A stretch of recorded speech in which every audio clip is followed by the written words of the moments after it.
Welcome to Flat Earth Debate, Uncut and After Show. I'm your host Nathan Oakley, and if you are new to this channel, or you've not done so already, then be sure to subscribe, hit the bell notification icon and join button if you'd like to become a Nathan Oakley 1980 channel member and keep up to date with the Flat Earth Debate. If you would like to support the channel, there is a super chat that runs alongside each of these shows while they premiere, and there's also a PayPal, Patreon and crypto link in the info box below the video. Also below this video you can get £50 for swapping your UK electricity supplier to Octopus Energy. Speaking of patrons, I'm going to do a quick shout out to all of you who do support me on Patreon. So a massive shout out of thanks and appreciation to Ben White, Maximum Gravy, Austin Whitsit, John Kays, DL Hill, Julian Jeremiah, Tommy Swagnuts, Michael Kahn, Patrick Gunnels, Banter, Will Brax, Melby Styles, Troy Shuker, Bose Nail, Samson, Maris, Harry Blade, Mobile Max 777, Neo the One, Lost Cat FE, Rob W, Open Minded, Reese Pound, Del West Watson, Mike, Dick Earth Skeptic, Maria Nealand, Unbelievable Productions, Blue Ridge Ranger, The Real Gabster, Liam Nedrick Jr., Abraham Mohammed, Naibai, Adrian Quintana, Skeptic936, Life is Short, Fireball X, theflatearthchannel.com, Texas Mike, Edwin Johnson, and David Wayne Foster. So another massive thank you to all of you for supporting me on Patreon. Now I will hand over to whoever is in Discord and Google, and you can enjoy their dulcet tones while I set up for today's live show.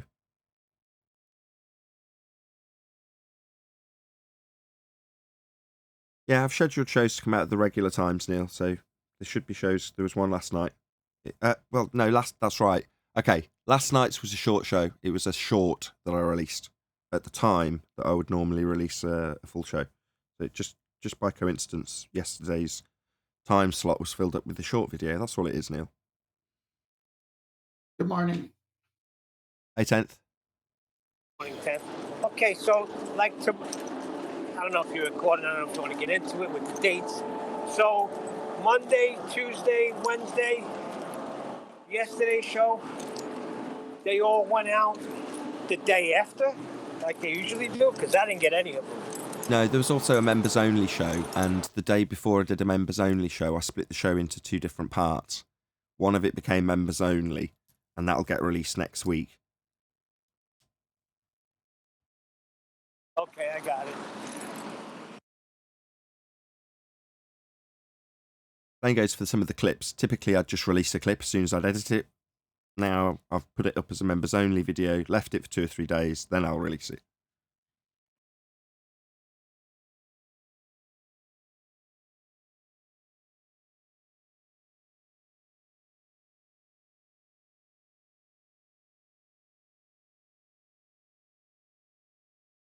So, 10th man, are you on the taps or on the wraps today? Say that again? I just woke up. What are you talking about? I said, are you on the taps or on the wraps? Under taps or under wraps? I'm not following. Because yesterday you meant to say you kept it on the wraps, and you said on the taps. And I said, since I butchered the English language, I'm going after 10th now. And then Nathan ended the show. I don't recall. I can't even recall the conversation where I would even say that, but if you say so.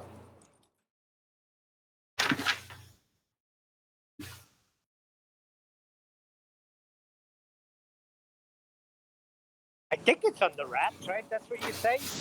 You're keeping something hidden or not revealing it, you keep it on the wraps? No, it's not. I said the other day that the number one proof is obvious, and I've shared it before, but I'm waiting to use it again. I mean, you see it all the time. I talk about it all the time, so it's nothing new, but to me, it's the easiest way. I love the Black Swan. I love the Sexton argument, but there's one that takes him down much quicker. Okay. You missed it. I'm still waking up, Neil. Give me a break. I haven't even had my cup of tea. He's made the mistake of telling us a bit too much already, Neil. So we're now going, well, what is it? And it's like, well, clearly he's waiting for Fundy to come in and say something specific so he can latch onto it and then rip it to shreds. But as it Yeah, stands, he's not telling us, Neil. But it's not something that's so new either. I've talked about it. Everyone else has talked about it. We talked about it on the show. It's just there. We're not focusing on it. But you really can't focus on it until someone puts their foot in it. Once they put their foot in it, then this destroys everything on their model because it's so obvious. So are we taking bets? Who's going to put their foot in it? Although they all have already, but Well, exactly. We don't know who's going to come in and stumble into this little bear trap that, he doesn't want to stick a sign up saying, "Look, bear trap." yeah, it's kind of like if you wait until they make their point so strong that they think they have one, but they really don't, then you spring this on them, which is, again, it can be anticlimactic when I do it because you're going to say, well, we all knew that. But that's the whole point. It's right there in front of us all the time. It's like, why not use it? Hide in plain sight. It's their Achilles heel for everything, once and for all. Everything they have is built on assumptions. Everything. Well, that's not a surprise. We know that. Well, that's what I'm saying. It's anticlimactic when you say, the logical follow-up to that.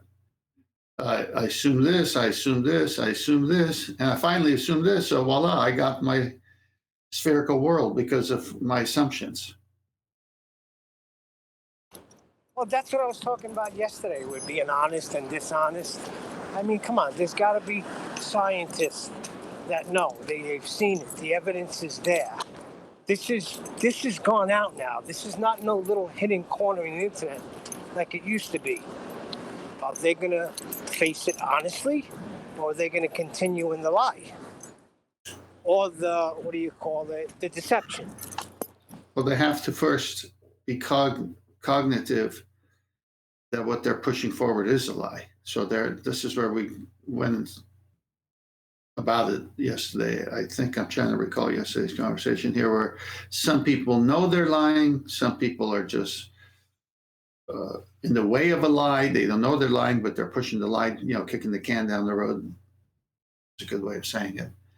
And then there's the people who have shows about lies, about the nature of Earth, and we, bring it to their attention. Now, once you bring it to their attention, what do? Well, we've already had clear indication what they do. They either become like John, father of stolen child, and say, you know what? I've been lied to. The Earth is not a ball. Or they become anti-flat earthers.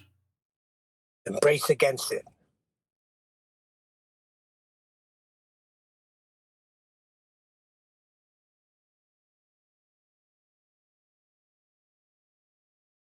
Can I get a hello from you guys in Discord just so I can do a quick sound check? I don't know how to pronounce the person's name beginning with F. Hi guys. Hello. Check. Hi Steve. Hey, how you guys doing this morning? What's your name? Fluff something? My name is Steve. Yeah, that's really hard to pronounce. I don't talk very good either. Sorry about that. Not you, Steve. What's your name, the other person? You can call me Eric, Fleric. Fleric. Ah, I see. Yeah, of course it is.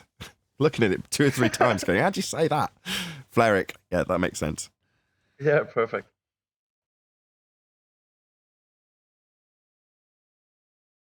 Did you say I don't talk too good, Steve? The proper way of saying it is... Oh, come off it, Neil. You're in no position to give anybody elocution lessons. Come off it. Well, no, listen, I'm trying to get to a story. I dated a school teacher, and I said, this would be good for me because I can learn how to talk good. And she said, speak well. I said, see, that's what I'm talking about. That would be what I am referring to. No shit, Sherlock.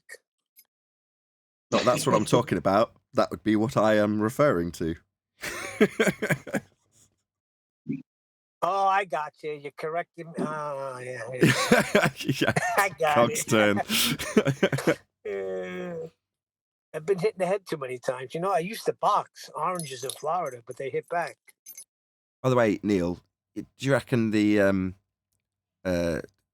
what's his name, crack villain guy, recognises yet that he's ultimately now been pushed into the position of whipping boy? That's what happens when you first join, right?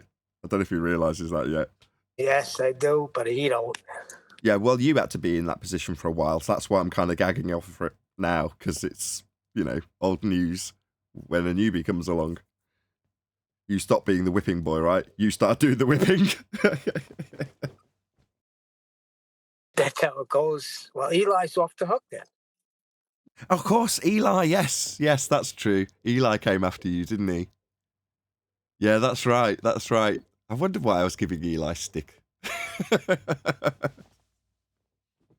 It's like, I'm sure I should be giving him crap. Yeah, I better give him crap. I don't know why, but that's why. I will not be happy until I am on Dart's radar. Yeah, that'd be interesting if he makes it onto a DATRH video.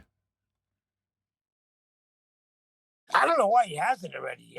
I mean, I'm the perfect character to put in there.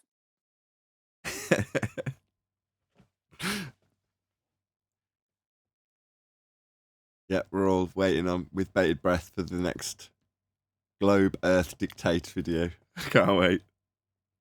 They're hysterical. They are hysterical. Yeah, he's good. He's good at playing the characters. He's good at writing the script. He's good at putting up spins on what's presented now, what's on screen now. You know, has it in various different ways.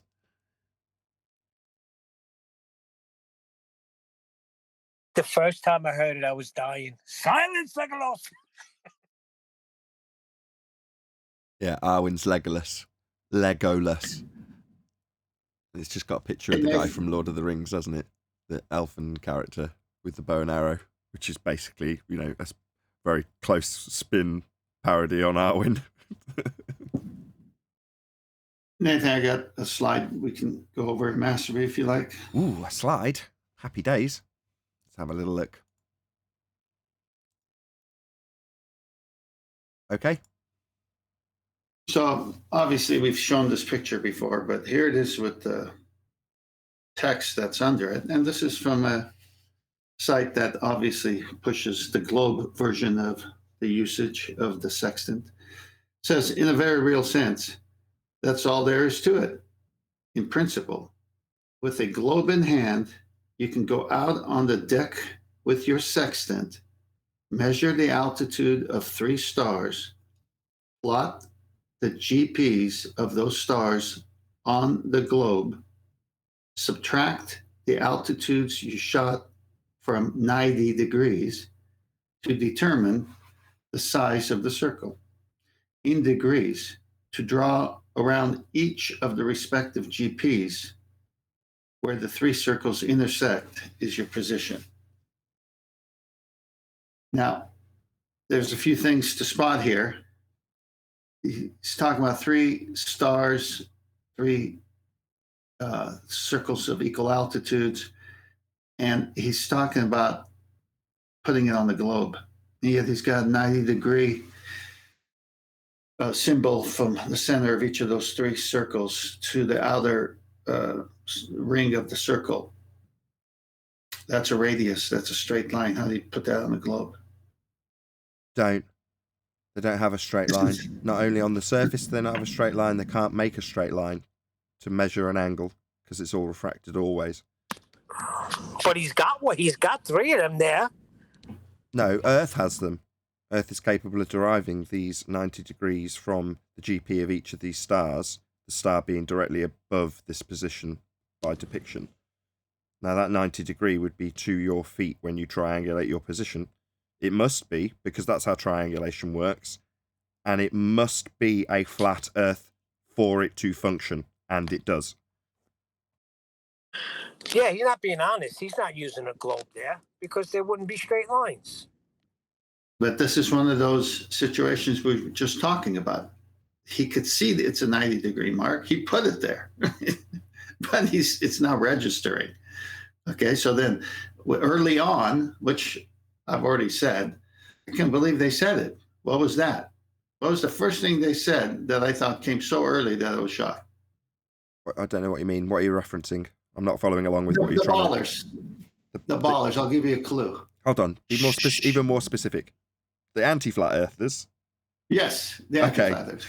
I'm with you now. Okay. You don't need 90. Hold on, Neil. There you go. Hold on. What did the anti-flat earther say, right? 10th man? Yeah. What did they say, Neil?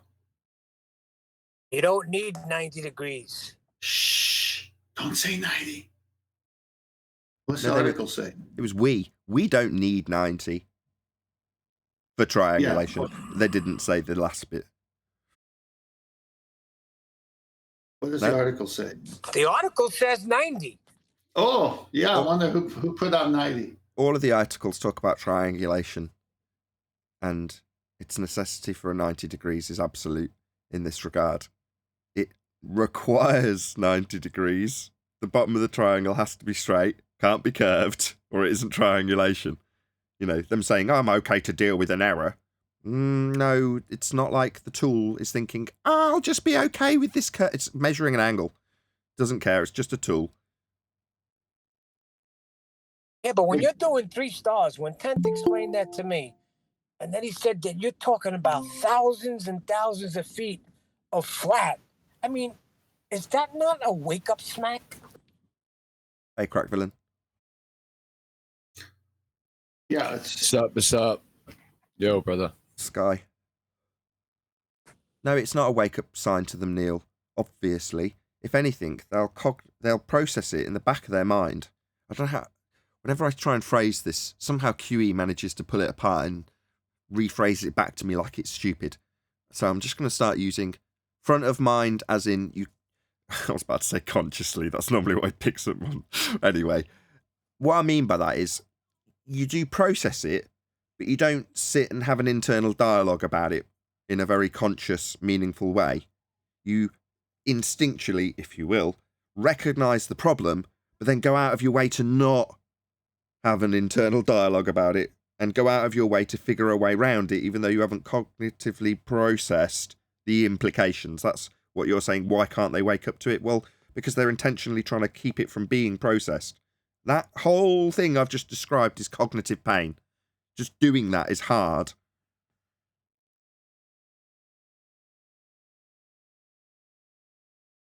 I guess everybody's different because I braced against it. I literally berated my brother for 2 weeks until day after day, I just could not prove this sphere. And then I was like, wow, Earth is flat. But then I welcomed it as if everything is brand new, like nothing that they said is true anymore. And it excited me. Yeah, well, where it excites you, it terrifies next, man.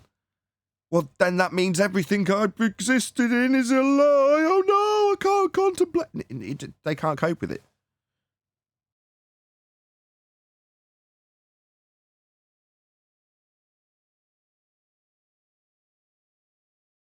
Yeah, I'm with you, Neil. Yeah, what a joy. All right. So, why is the sky blue? I don't know. What do they say is the reason? That's very heliocentric. Probably not that then. I don't know, is the end answer. Well, what a world of wonderful inquiry we now live in. Oh, by the way, you got to check out the Joe Rogan. He's got that valuetainment guy on, Patrick Bet-David, who does a bunch of interviews with like Sammy the Bogravano and Michael Francese, mafia guys. But Joe Rogan had him on the show, and he was talking about how it's a fact that civilizations were destroyed by asteroids hitting the Earth. Fact. Okay. What do you want me to say? Total nonsense. The sky's not a vacuum. What do you want me to say, Neil? But basically, how could there be... there can't be asteroids impacting Earth. And the proof he was saying was these people into cosmology and the people that study the Earth, that there's certain things in the Earth that proves that it was an Okay, asteroid. yeah, say no more. Science says, is what you're saying. He said, right? Yeah. Science says. So what do we ask daily in terms of cosmology, Neil? Well, that's the first thing I was thinking. Is you don't even have a viable hypothesis for any of these fields, and you're telling me that these things are fact? Check out Neil, man. I'm so proud. No, but I mean, he had Eddie Bravo right next to him, which I like Joe Rogan, I do, and I wouldn't want to get kicked by him either. And he's very intriguing, and he's a smart guy, but this gets me frustrated with him. Right. If you don't mind, I got a few more slides once you guys are done. Sure. He has to have those opinions. He's mainstream. You know, he's like pretending to be alternate when he's actually mainstream. So not holding those opinions would mean he's not in the wouldn't be in the position he is. So the guests that he talks to, they wouldn't talk to him if he didn't hold those opinions. So I'm not sympathizing with him. I just know how it is for him. Now, I don't know. I've never really contemplated his position. I know a lot of others have when he became a bit of a turncoat in terms of his opinions on NASA. But other than that, it's like I don't really have an issue with him. He's caught up in some of the conspiratorial stuff. But if you think about it from his perspective, he's being confronted with all sorts of conspiratorial stuff all the time, right? And he probably just puts a big barrier up to all of it. Now, all of it being inclusive of the nature of the world in terms of the aspect of globe lies and all the rest of it. That's just, again, he's just going to stick with whatever's a mainstream narrative and discuss with his guests the alternative view, which is, pretty good. For your average normie, that's more than they normally do, right? But there then, has to be some sort of obligation on his part to believe some of the conspiracies he doesn't ultimately believe in because they're not part of the mainstream he's in. I don't know if that's reasonable. Now, again, I'll preface that by saying, yeah, I've seen him turncoat. So, yeah, moan at him all you like. I didn't even know who he was when he was doing that, so I don't care. But some of the guests he has on are useful because you can take apart some of the things they say to him, and they're talking because they're in front of him. Therefore, we get exposure to them, and even people like Mick West, who we cross over in terms of our guests with Joe Rogan. We pull apart the stuff that he says here, and if he goes and says the same thing there, we'll reiterate it. So, there's a mildly symbiotic relationship if you want to look at it from that point of view. I've got your lighthouse at 123 feet with a boat.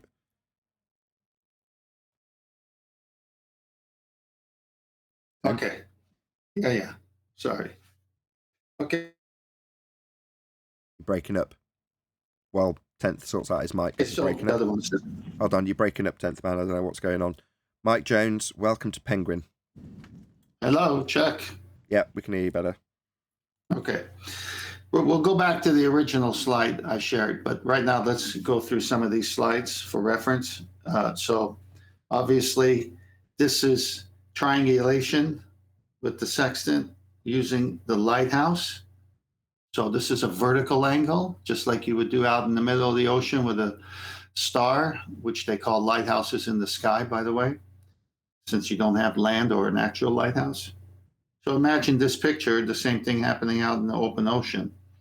And where you see the right angle, that would be from a star. Here it's from the lighthouse. So this is how a sextant works. This is about angles, right? I mean, it's just so obvious. And this is from their own site. Now let's go to the next picture. So how does the sextant actually work? Just like the slide before, I just copied it and put it on my own slide here. Now this could be anything. This could be a star in the middle of the ocean or the lighthouse. But there you have it. You have your 180, but the minute you have an altitude of something, that becomes the zenith, the 90. Once that is perpendicular with the 180, you have 0 to 90. And that's how you get your angle. Without that, that straight line is a 180 angle. That's one straight line there. If all you saw was that one straight line, they draw a circle around it and call that the equator. See, they have a 90 all the time. It's called their equator. So here we go. He's got a 45-degree angle to it. Let's go to the next slide. Now we've seen this as a article that came out from a guy saying this is how a sextant works with circles of equal altitudes, and he did this beautiful image, which is just proving what we just did.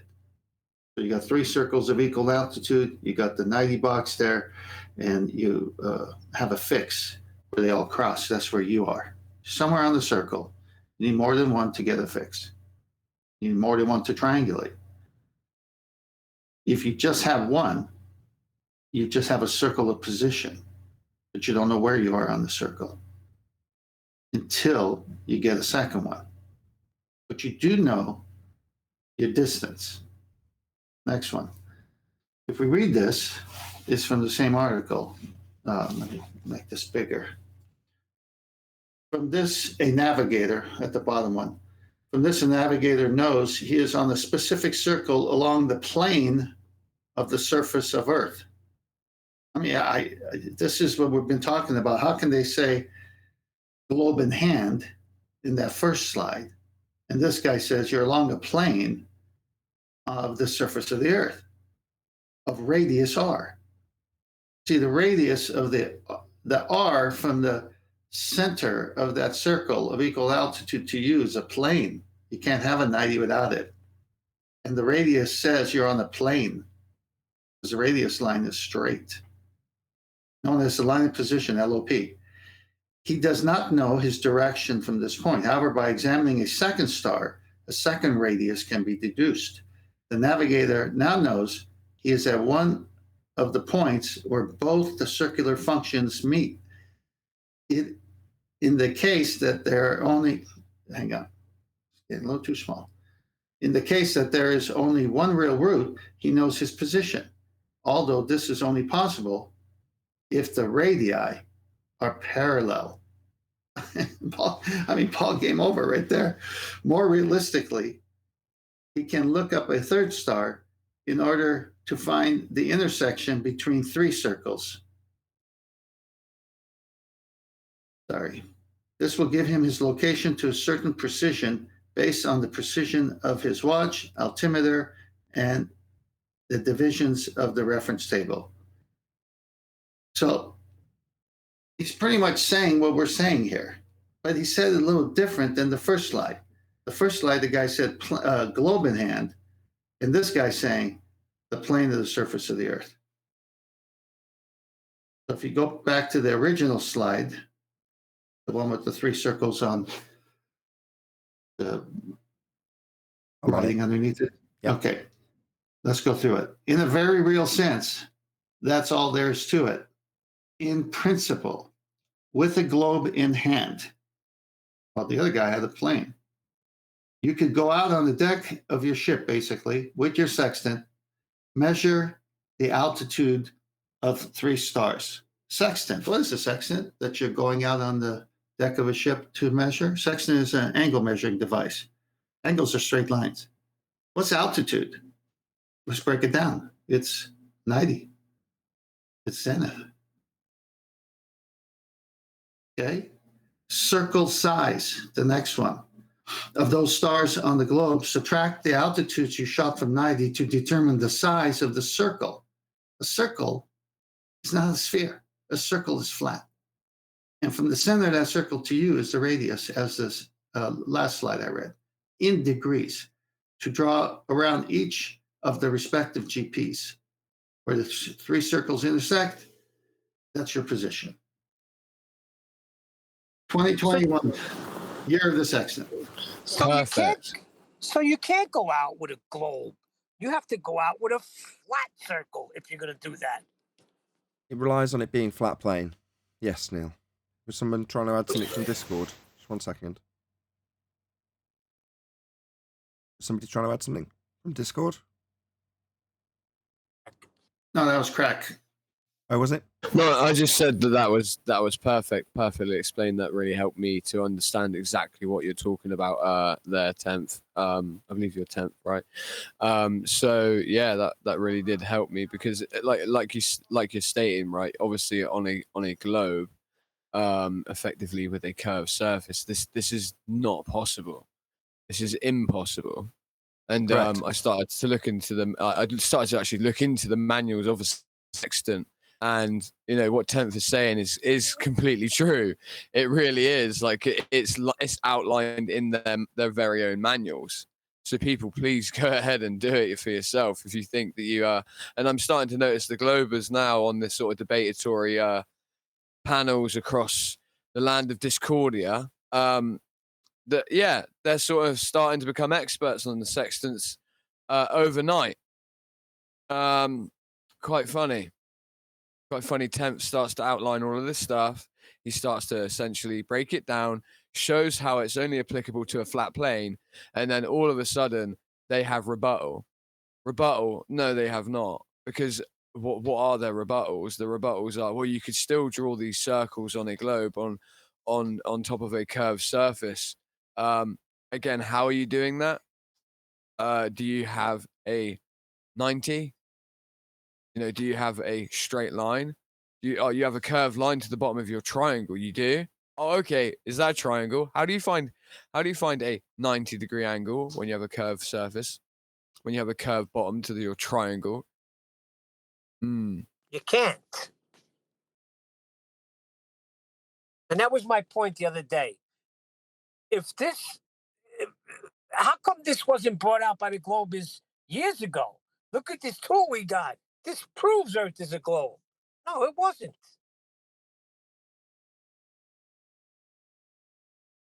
Yeah, sorry for the lateness also, Nathan. Sorry about that. Off with his head. Owen dragged me into his live stream, and I was like, okay, maybe this isn't starting yet, and then I don't have the notifications on for Master B, I guess, or for Skype, so I'm gonna have to turn them on. You're gonna get docked in your pay. That happened to me. You'll see when DITRH sends you your check, it's gonna be minus a couple of dollars. Oh no. A couple of things in this chat. You can buy, if you do decide that you've got verbal diarrhea for whatever reason, you can basically disrupt the whole show. I don't have, as a last resort, I can mute you in G+, but it's very, very, very rare that occurs. So typically you have to exercise a little bit more discipline because there's less control that I can exercise over you in terms of you, like now, with your mic wide open while I'm in the middle of a sentence. That sort of thing just causes audio feedback. So you just have to be quite vigilant. I'll tell you now, nice and calm, but if I'm barking at you, you'll remember this conversation being nice. Remember I said it nicely? His mic is not wide open. He's on mute. It was. I'm watching everything that goes on. Trying to help the guy, man. Give him a break. He just got here. He gave me a break. It's cool. Don't you worry. It's all good. Everyone gets the same conversation. He's tough anyway. Listen, he's tough anyway. He ain't going to get offended. Oh, I'm not. No, I am. I'll get really annoyed really quickly about it. When I'm editing it, especially. I had to apologise to Arwin, so I was in the middle of editing something. And if there's ever somebody talking through someone else, especially when it's our opponent making a concession, that just makes me so angry. So while I'm editing it, just went to my screen recorder, recorded what I was editing on the editing suite with the mic part of the screen recorder on. I'm like, look, Arwin, look how much difficult you're making my life. This is Arwin trying to get a joke in or something while Bob's making a really important concession about not having a straight line. And I can just hear Arwin, so I'm trying to edit around it. And eventually I just got, like I say, sick of it and sent it to him. I'm like, this is what you caused. You're making my life hard. And then the following day, I'm like, I'm really sorry, Arwin. It's a really, really bad mood. And he's like, no, I am totally my fault. I'm like, yeah, but you don't need moaning at. So anyway. I'm actually asking that people moan at me at the beginning, if that is possible, so that I do actually get the gist of what's going on. Because for myself, obviously, this is completely new to me. I won't be offended. My first interaction with Nathan Oakley was actually, how dare you try to moderate my chat when I was in the Discord, and I tried to hand it over to Elijah when it was handed over to me, and you took great offense to that, and I never held it against you, so don't worry, I've got a thick skin. Never held it against me, but you still remember it. I still remember it because no, but the point was is I still remember it, but I remembered it because it was informative. That's why. Jolly good. The other thing is, back off your mic a little bit, just because when you're enthusiastic, because you're still the same distance, you're setting off plosives. if you're asking for criticism, I might as well tell you that now. I'd normally wait a few days. Nobody's in Chocolate's league though. Chocolate gets cursed at and everything. I still haven't got sweared at, but Chocolate has. Well, no, I was sworn at that day. Is this better, Nathan? Yeah, that's beautiful. Yeah, sorry. It's just that it's to do with the microphone. That's all. Yeah, I know. I can keep it at this distance. That's perfect, because then if you do get louder at that distance, it'll just be dynamically a bit louder. But it's all good. I've got no volume control for each of the guests in G+ either. So yeah. And then there's also, I learned this too. When you got somebody and I know that you're gonna clip it out and use it, I just sit there and be quiet. What a load of bollocks. Yeah, Do you want me to send you half a dozen Neil That's not true. interruptions? So in Bob, I couldn't even name it because I edited it a couple of days ago. It's fresh in my mind. Oh yeah, So, I couldn't help it. While Bob's confessing to something important, you're saying, it only works because the Earth's flat, you daft bastard, right through the middle of him. Yeah, I said I couldn't help that one. But you just remain on mute when you know I'm going to click something out, right? Yeah, whatever. Until I can't take it no more. Yes, I'm Remember often, the hard work. I'm often editing around ejaculations from Neil. Wow. Totally miserable of me to be saying this, by the way. I'm very grateful for my panel being here at all. If you weren't, I wouldn't have a show. So I should just be thanking you. But treat me and keep them keen. Well, it's also, I guess, an honour for us guys to be here with you as well. Oh, don't give me that shit. Else. You don't have to do that anymore. No, listen, not because of who you are. Not because of who you are, sir.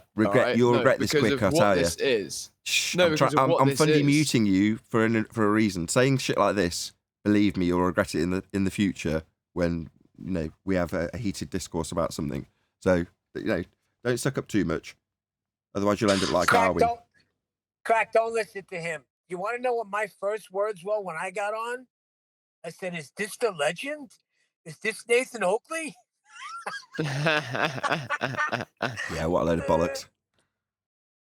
Yeah, I wasn't even talking about Nathan. I was talking about the collective. The collective of. That's more like it. Crack, that's better. You see, that's a save. Yeah, definitely. As a collective, FED is awesome. As a collective, I would agree. Force to be reckoned with. And that really was what I was talking about. It really wasn't you, Nathan. I'm sorry to say it. Fuck you. Get out. I'm going to edit that out. So yeah, cool, I know you're not. I know it's genuinely about the show. The show is something that's a collective effort, and the main panel are a big part of that. Well, look at the understanding that 10th just got me to in a matter of seconds. That's invaluable to me. So just little things like that. That is what makes it an honor to be here, is the fact that there's a collective knowledge here that effectively isn't anywhere else, as far as I'm concerned. Well, it is in other places, but not in this format where it's propelled out to the masses or whatever, or potentially to the masses. Well, Kent and Nathan, they have a way of, when they speak, painting a picture that even if you didn't have the slides, I could see it in my mind. Very good.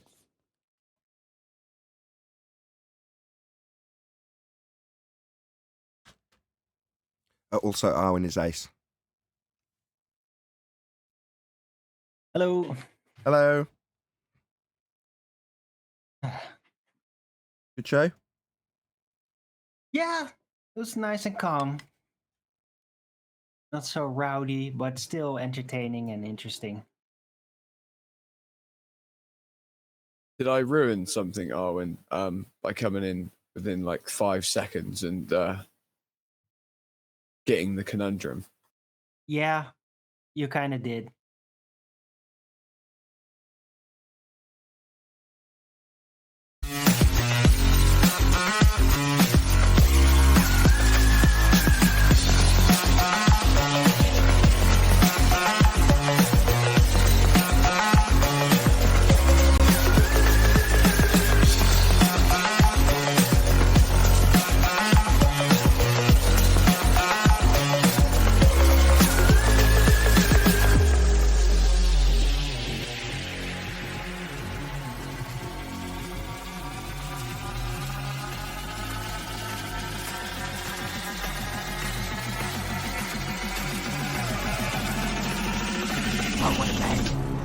Welcome to Flat Earth Debate Live.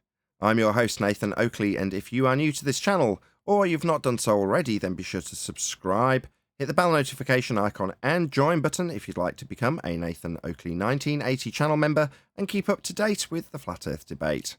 If you would like to support the channel, there is a super chat that runs alongside each of these shows while they are live, and there's also a PayPal, Patreon and crypto link in the info box below the video. Also below this video, you can get £50 for swapping your UK electricity supplier to Octopus Energy.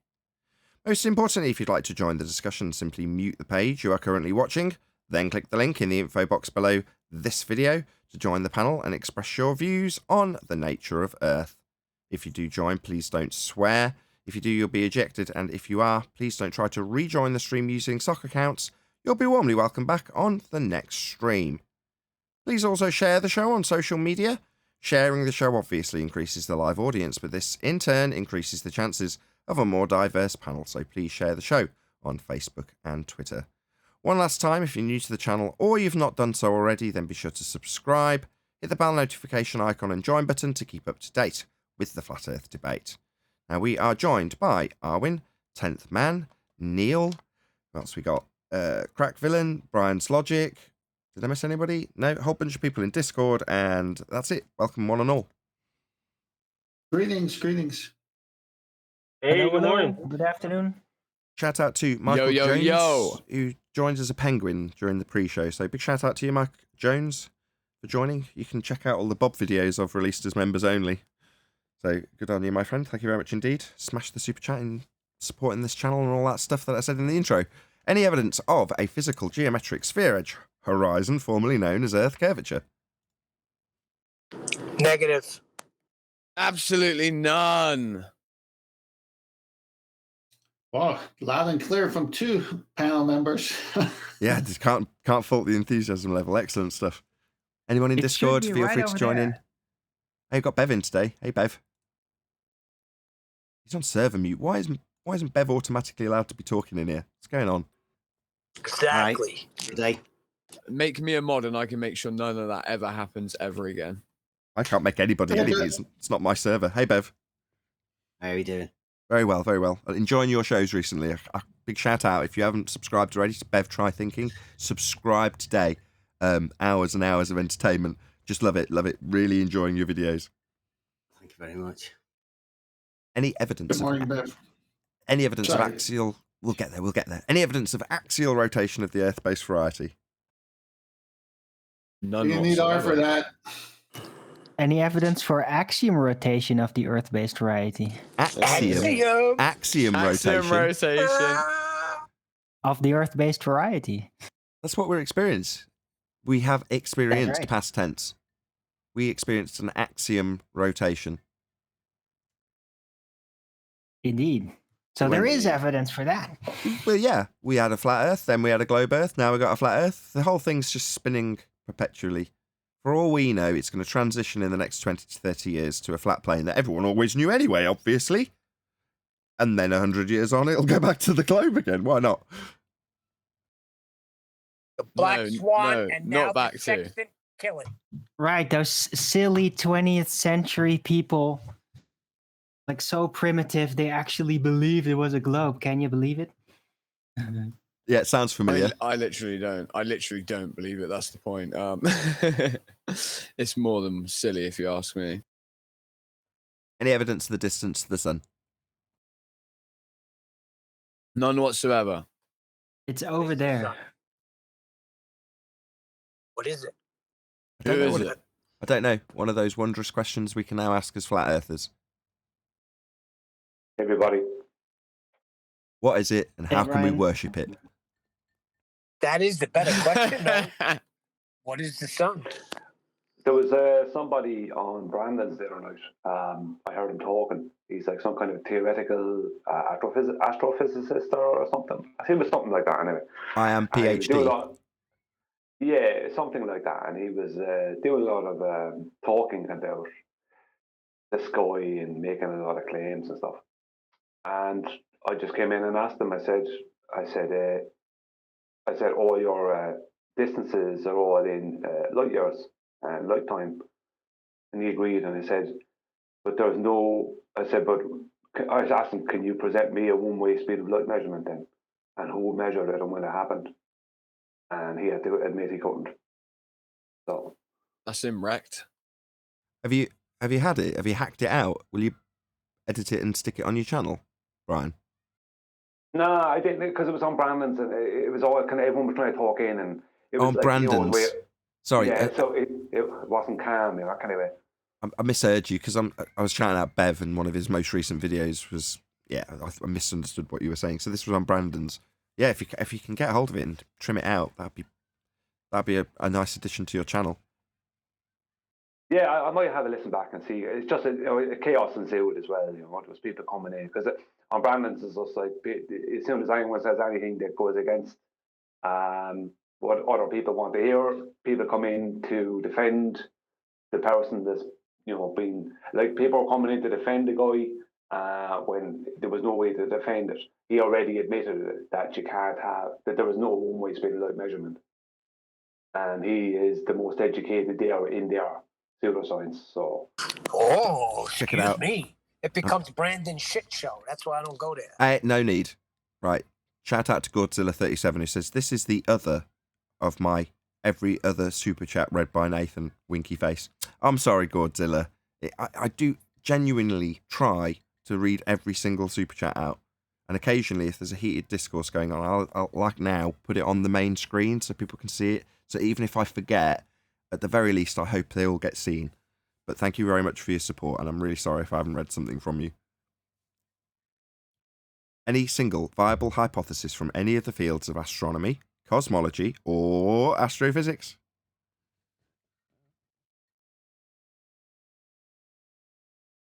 No. Maybe the sun has a black body because signals don't bounce off it. Black body. But then again, they are claimed to do that anyway, so that kind of completely negates the whole thing. I'd just add to what Owen just said. The whole idea of bouncing signals off of spheres, as it is anyway, if you know anything about stealth technology, you remove all right angles, right, from the fuselage of the plane in order that you would have a form of a stealth shape. So it would be kind of a little bit, and I'd say antithetical to the idea even, right, that you could have a paint, or should I say an echo, from radar off of, or even using cosmic background radiation from a sphere, because a sphere is basically the ultimate stealth shape. So that in and of itself is completely ridiculous and redundant. Shout out to Godzilla37 again, who says, I'm just poking fun. I know it's not intentional. Keep up with the good work. Really appreciate the support. Thank you very much indeed, Godzilla. Well, on the black body Good morning, issue, peeps. hey, Chocolate. Hey. Yo, Choco. Hey. On the black body issue, the other night there on Brandon's, there was talk about that came up, and about how the sun is not a perfect black body, so you can still bounce supposedly certain wavelengths of light off it. This kind of stuff. So I asked the question, and it didn't go down well. I said, how do you define a black body then? How do you define? And I asked what exact wavelength are you speaking about?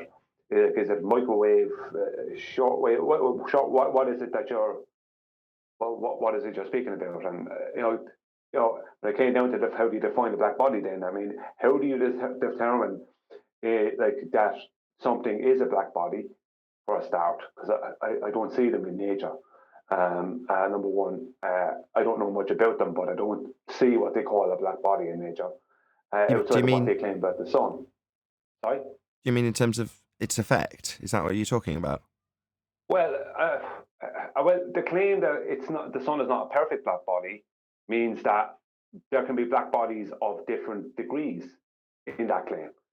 So, what defines a black body?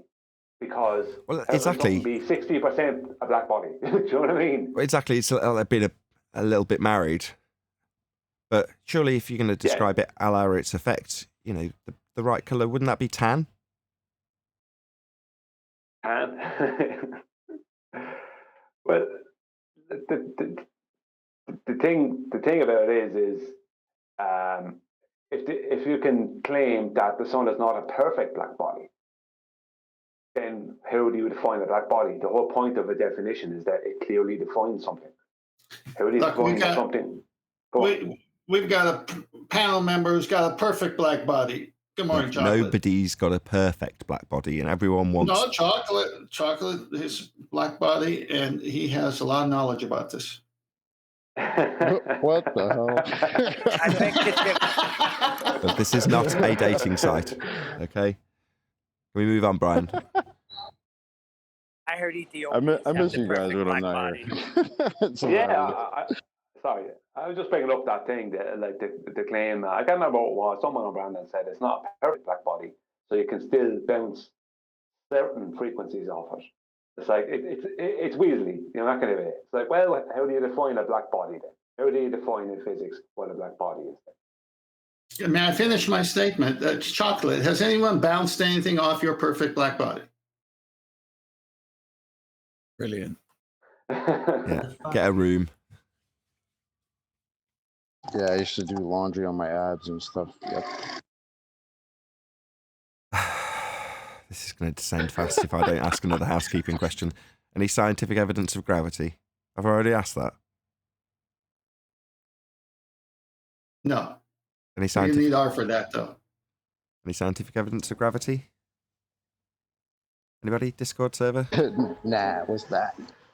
Well, it is claimed to be education when you're taught about gravity. They're claiming to educate you. This is what Tony has a problem at the moment. If they're claiming to educate you, if they can call something education, yet teach you something that there isn't scientific, for a start, there is no scientific validity for. And secondly, they're teaching the majority of the populace the out-of-date version and description of it. So, Can you explain why you need a? Can you explain why you need a radius? Because I keep having it out with someone in Nathan's chat, and they claim you don't need a radius for R. Okay, center of M1 would be the radius. If you're talking about mass attracting mass, then they're asserting the center of M1 as Earth. You're going to need R for that, aren't you? Correct. Thank you.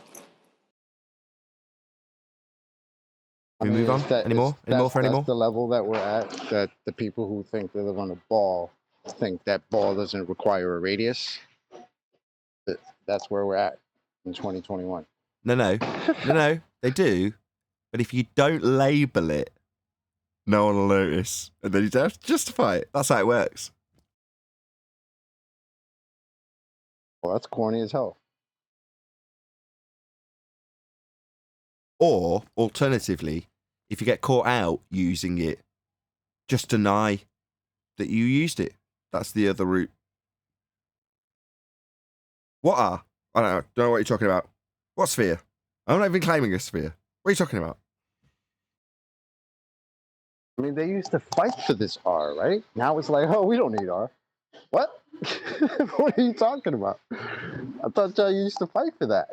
That was your ball right there, bro. All your mathematics uses this R, bro. Like, how do you not? I don't. We don't need R. Oh, okay. Well, it's things like this that make me skeptical that it's an exercise in filling in the cracks in the heliocentric rhetoric, i.e. we're here coerced into being part of the controlled narrative because we're just helping the people who have this bullshit as part of their rhetoric figure out a way of covering up the cracks. That's the only analogy I can use. We expose them, they cover them up. But then when it comes to, well, are you really going to fill in this crack with, we don't need R?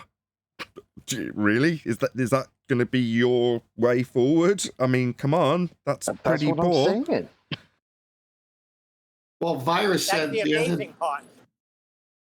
Virus said the other day that the radius is a straight line, and then he said that R is intrinsic. And somebody jumped on the show right afterwards and said, well, that would mean it would have to be inside rather than outside the ball Earth. Now, can someone go over that? Because I'm not familiar with this intrinsic math. Sure, if he's going to derive an intrinsic R value so he can slice through it with a chord to say that the area, that the circle of a semi-chord, that would be a radius of the circle of equal altitude sliced off the top of a sphere, then you've got an intrinsic R value deriving a 90 degree to it when they use zenith. So that's how they're saying it's intrinsic. Well, I've got to use it to get my measurement. Why? Well, because I've got to assume I'm on a sphere. That's basically it. So that's the triangle within the circle that they always show. Exactly. So where they're saying they don't need triangulations or 90 degrees, what they actually mean is where it's not used in practical application, I will be using triangles and I will be using 90 degrees intrinsic to a sphere, I assume, and isn't applied to the triangulation on the flat plane we actually use sextants with. So therein lies. Exactly. So therein lies their problem. With the sextant, where are they making the observation from? From the ground on Earth in reality. Not from the center of a presupposed circle. No, definitely not. I mean, they can How are they gonna get attempt to apply that after the fact, and they do. That's what they're arguing with us now. But it's very quickly dealt with when we ask them where they get the R. Oops. Could we quickly go back to the gravity question? Just very quickly. Sure. Any scientific evidence of gravity? Well, there is no scientific evidence for gravity. This is what I'm saying in terms of if you look at the way that this is worded, right? Scientists say they have proven the existence of gravitational waves, the ripples in space-time that stem from objects moving throughout the universe. If true, it's the first time these waves have been measured directly and marks one of the biggest scientific discoveries in decades, where there have been few false alarms in the past, okay? So then, effectively, what we then have is the wording next is, if this is true, does anyone have a problem with the way that that's worded? That's what stood out to me. Sorry, you started off by saying that a ripple in space-time? What, pseudo-Riemannian four-space mathematical... It started off by defining a dimension that doesn't exist, that this is happening in. That's my issue. Last time I had... If this was true. Last time I had ripple, it was on top of a table. My issue would be that my main issue as well. Not only is it that it's in a conceptual medium that they cannot prove, is the fact that in their own wording. So this is why I have a problem with the ballers. It's like, go back to the actual source material that told you what stated that there were, and they talk about these wave interactions between the two black holes, and then it simply states that scientists have proven gravity via the detection of these waves and the merging of them and bouncing of them off one another from the black hole, right? From the two black holes. But then in the next paragraph, they say, if this is true, if this did occur, okay, well done. You've just basically admitted that you didn't do it. Yeah, well, it's like they're actually not even being correct when they're stating that. They're not even being honest by saying if this is true. They should say, if this was true, because then it's being honest. Just saying, if this was true, like if unicorns were real, then blah, blah, blah, we'd have bark taken off of trees by their horns at a particular height in all the locations they live in Albania. You know, if unicorns were real, like if this was true. But what they're saying, if this is true, they're not even putting in a was. You know, they're not even giving it this is all just makey believey stuff. They're not even being honest about that. Right, it's ascribing mathematics to their observations and saying, see, we told you so. So if I have a whole load of mathematics that describes the sky as Narnia and then detail how I will observe something that looks like it shouldn't be there, but then when you look with lots of different cameras, you do actually see like a donut shape. Well, if I get that, that's going to prove how the time dilation is actually functioning in Narnia, which is my version of space. It's the sky vacuum in their story. It's Narnia in my story. And time dilation in Narnia is very much a thing in the story. Well, it's going to be very much a thing that I'm going to say, I'm going to see an effect of. And there you go. Look, that's the effect I was describing. See that in the sky? That's what I was describing when I was describing the time dilation in Narnia. Do you see there's two of them and how they interact? yeah, that correlates with my mathematics that I described long before I even saw it. So obviously it's just proving what I describe as time dilation in Narnia, because we've seen it now. Proving my mathematics. No. But yes, that's what they do, and that's how they describe it, and there are some weasel words that will slip through the net, like, if this is true, what, if we live in pseudo-Riemannian fourth-dimensional space-time? Yeah, we don't, though, do we? So that if is kind of redundant. No, it's not true. No, we don't live in pseudo-Riemannian fourth space. Yes, they saw a light in the sky. That's about the only truth in that. So how come the anti-flat earthers can't admit this to themselves? You know, when we have such prominent people that write such prominent articles simply stating, you know, scientists say they've proven the existence of gravitational waves, you know, talk about the ripples of space-time that stem from the objects throughout the universe. If true, well, how can you? This is basically convoluted at best. But for the anti-flat earthers, I would challenge you to refute that what they say, because it's them that you have a problem with, because it's where these misinterpretations come from. Obviously, they're already in the sky vacuum, as Nathan likes to call it, Narnia, and also in this conceptual abstract medium of space-time, something that cannot be attributed physicality to, you know, warping and bending of something that isn't even physical. But if you listen to the wording of your very own puppets, they admit it in their very own language in the very first sentence. Well, Crack, the thing about it is this. The normal science experiment starts with an observation of an effect, a natural effect. And you look for the natural cause of that natural effect.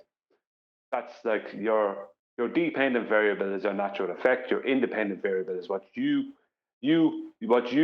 think is possibly the natural cause of the effect. But when it comes to Albert Einstein, he gave them the cause. So they start off with the cause, and then they go and search for the effects. And thus we have pseudoscience. Yeah, it's backward. It's they prove the cause by finding the effects. If you know what I mean, rather than seeing the effects and then proving a cause. So that's how they work it. Well, yeah, of course, and they do it in that way specifically in order to and if people can't see that is in order to trick the minds of the people, then again, like I would say again, then you guys basically need to fix up, look sharp, in the words of Dizzy Rascal. Any evidence of the R value, Earth radius? Also, shout out to Retro Bill. He says, epic week on Flat Earth debate. Have a great weekend, boys. Thank you very much indeed for the super chat. Black Swan. That's a negative. Black Swan. Bev might have heard some people with evidence. He seems to get a lot of those people over his channel. Those people, we don't use those sorts of words here, Brian. I know they're very behind the times in Ireland.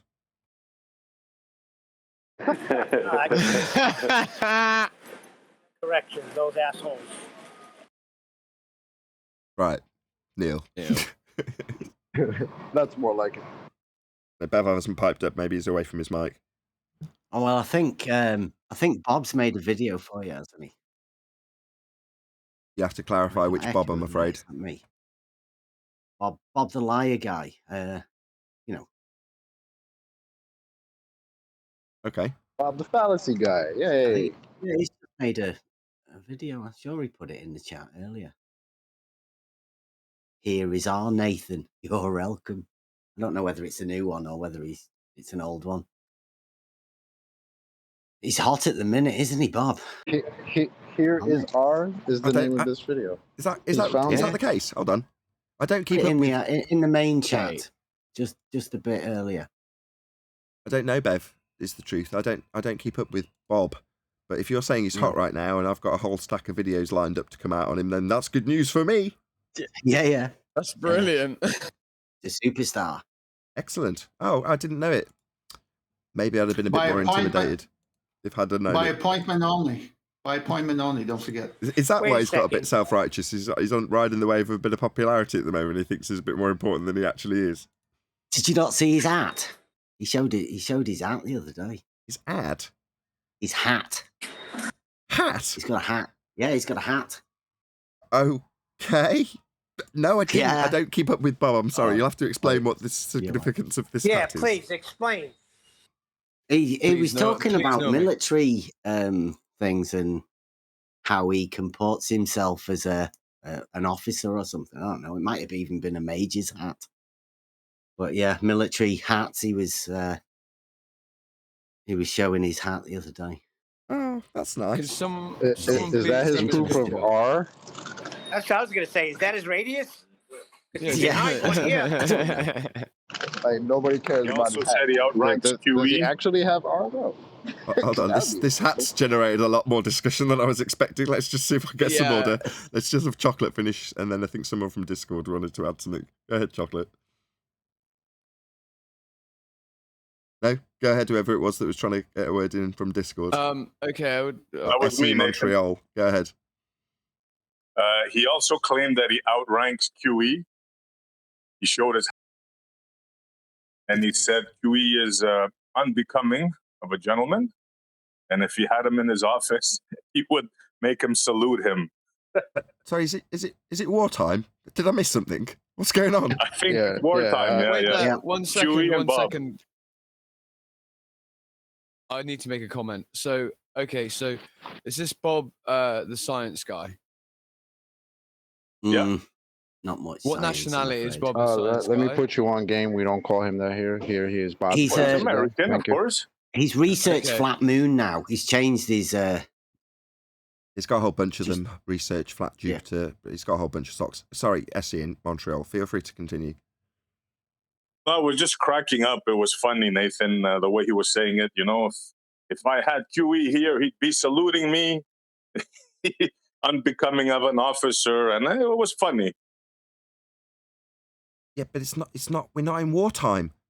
They're not in a chain of command. What the fuck is he going on about? Again, Well, he what was part of the saying that military is he his from? behavior and blah, blah, blah, it's unbecoming of an officer. And No, it's Okay. not. No, it's not. It isn't unbecoming of an officer to speak in the way of QE. Again, what arm of the military is he from? What military is he from? Secondly, someone sent me a picture of the hat, and then yeah, well, American military, of course. Was he in the Navy? I'm not sure. I think he's a Navy man. I could be wrong, though. was QE Well, in maybe- the Navy? Was QE maybe- in the Navy? The U.S. Army.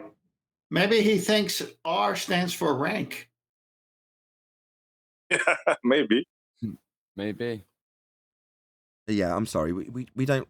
I don't recognise any of this stuff. I don't know why it's being discussed particularly. Who cares? We're not in that arena. There is no chain of command in that respect. Had they have been serving together at the same time in the same location, he would have outranked him. Wow, that's fascinating. Meanwhile, they need an R value that they haven't got for a globe belief that they hold dear. Do we care about former rank? Who cares? Meanwhile, when you ask him if you got a straight line for a sextant, he wants to Correct me if schedule an I'm- appointment. Correct me if I'm wrong. QE has never mentioned, not once, his rank. In other words, he's never pulled rank, nor is he mentioned once, from memory, correct me if I'm wrong, has he ever He did mentioned his recently. education status Very either? recent. He did recently. He said he was an officer. I think someone pinned him on it. I do remember that, actually. It was in Ballbusters. He said between an officer and a gentleman, and then I asked him, I think, or someone else asked him, are you an officer? And he tentatively replied, yes. That's the first time he's ever mentioned it. The same goes for his education. He just doesn't pull those kinds of... It doesn't pull rank. Because he's not in that arena. He's always said to me, at least, why would I? It's like, I don't need to. My argument is what you need to pay attention to. Not where I stood in my position or education status in whatever previous employment I had. Who cares? It's just not relevant to the argument at hand. And QE, just to defend him, he was talking more about honesty between officers, not pulling rank above or below. And that's why I simply stated, what branch of the military is he even in for him to be saluting him over? Because they probably wouldn't have even been in the same arena whatsoever for them to be saluting one another. And that's all I was saying on the matter. End of. Yeah, well, there's no rank in this arena. And look how all this time we're talking about that nonsense and not how he has no straight line for his freaking globe. He's got no R, nothing, right? We're talking about rank and nonsense. See how that works? Good job, Bob. Well, the rank in this arena is only the strength of your argument. That gives you a rank. You know what I mean? If you want to see if there's any rank, it comes down to how strong your argument is. Right. You know, the weaker argument, the lower rank at that particular time on that subject.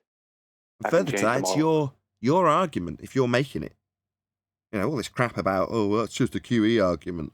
That's QE's scientific method. You're like, why are you trying to downplay the strength of an argument you're not responding to by ascribing it to somebody? Oh, yeah, that logical fallacy.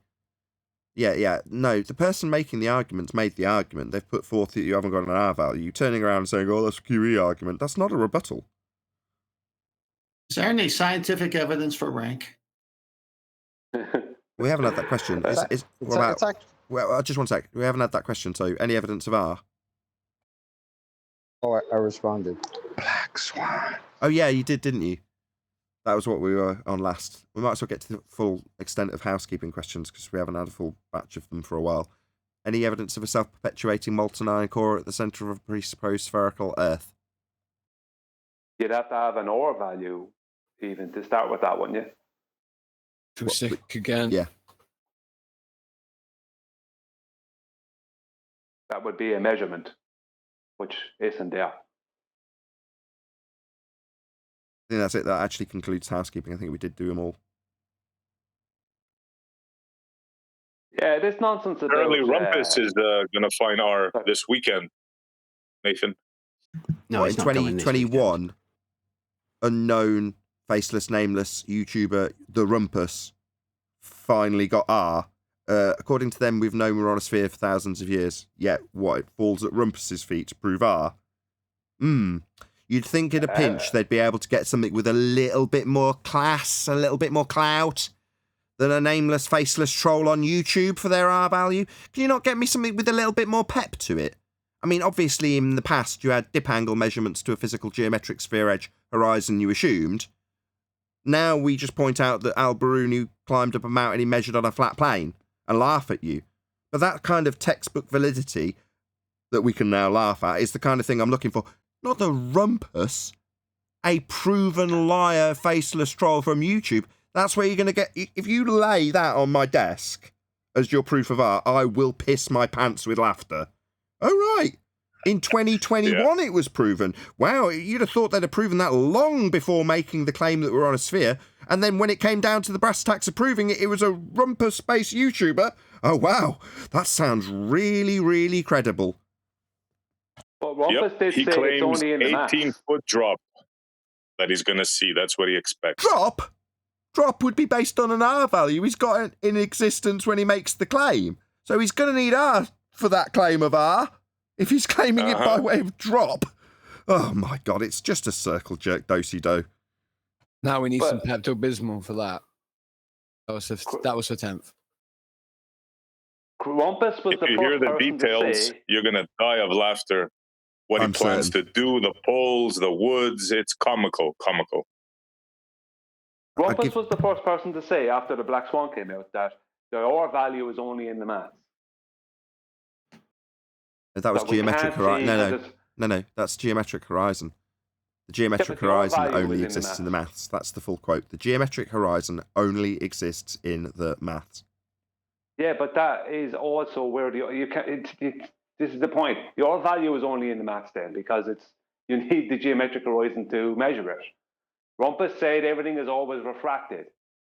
So how does he know how much drop there's going to be if there's always going to be refraction? He has no idea. According to him, it'll always look straight and flat. It's George. Is where he gets all his info from. That's why I came round here today. I've got a video coming out later on about Rumpus and his test that he's doing very soon. And we're going out there this weekend on Sunday to put a camera behind an auto level so everyone can see what exactly you'll be able to see when looking down a stretch of canal, well, Bedford Old River, 6 miles to see whether you can actually see anything at the other end of it. Rumpus claims you can. I mean, listen to the later on today.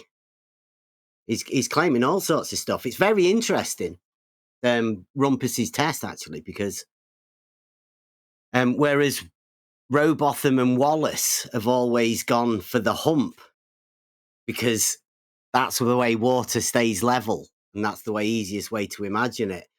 And you're also bringing the quadratic function of the half distance, which is a quarter.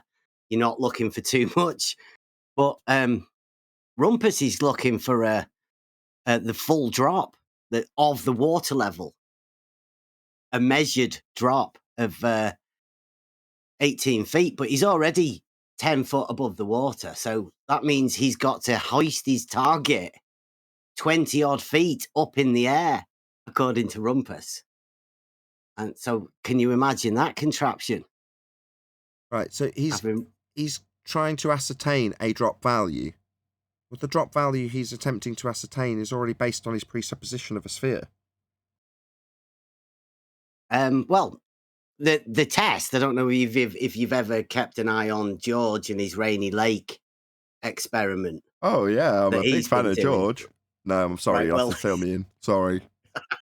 Well, George has got a target 2.7 miles across a lake, and then he's got another target 6 miles away, right? So it's basically similar than the Bedford levels, the 6 miles, and it's got a target at the midpoint. But rather than just measuring distances, they lift the target to the crosshairs. Crosshairs? Supposedly. Hold on. They're viewing this stuff. And they're accounting Yeah. for the fact that it will drop towards the horizon with perspective, right? They've got a crosshair that's in the auto level. No, I get Or that. the theodolite. Yeah, but immediately you're saying it's optical. What they're doing is optical, correct? Yeah. Right, but Yeah, optically... completely optical. But you also said they're looking for drop. Well, optically it will drop. Mm-hmm. Yeah. I think surely they're not going to reassign that as Earth curve, are they? Oh, yeah. They Oh, fully come expect that to be on. the water level dropping Oh, dear. 18 feet. You know, like Does- as you would expect it to do. Do they not understand what perspective is? Are they retarded? It's fantastic. Absolutely Bev, fantastic. Did you say he has 2 targets like in front of each other? Apparently. Okay, but he's got 2 targets, right? At least. Right? Yeah. Okay, well, I remember an oil platform called Hill House was 6.21 miles. Another platform, Habitat, was 9.41 miles. And why doesn't he pay attention to those 2 targets with the horizon behind it? We said it was refracted. But it won't be any refraction on the day he goes out to do his little test. No. Unfortunately for them, it's standard. It's not going to be no Atmo day. Maybe that's something you can clarify with him next time you speak, Bev. That it's definitely not going to be no Atmo day when they do this. Like I say, we are going there this Sunday, and on Discord, the Next Level Discord server, I will be live streaming a camera on the back of an auto level on that very bridge. Now, the auto level I've got's a 32 times scope, but Rumpus has said he's only got a 24 times scope. So you'll be able to see exactly. And then we can put, at the side of that, we're going to have 2 P1000s, a normal one and an infrared, to see what they can see over the 6 mile distance also. Oh, I do remember seeing this because you quizzed them on it. You had George and Rumpus double teaming, correct? Was that you? Sure it was. Well, trying to get Rumpus him- came in. I've tried to get as much conversation out of them as possible. I do to recall. get this test You did going. get a fair bit out. So what you had was... Yeah. The reason it was 2 people was because Rumpus had to demand that you accepted his Muppet vision, assuming representation in side view. And then when it was anything that was discussing the optics of what they'd be doing real world, George discussed it. So George spent a significant amount of time discussing refraction. Can't remember Yeah. how many times he mentioned that their refraction's based on our. I don't think he ever did. He discussed actual refractive effects. Very flat earth of him. Meanwhile, when you were being demanded to accept how the Muppet Vision side-on view representation would be describing this optical detail that George was giving, Rumpus was in the fray. So they were bait and switching between Muppet Vision side-on and optical effects that George discussed. So Rumpus had the Muppet Vision and George had the optics. Ad homs and insults as well. Yeah, plenty. Oh, from both of them, of course. Yeah. Well, I've got 4.5 hours basically. I tried to keep them both on track for this particular test that Rumpus is doing because I think it's fantastic.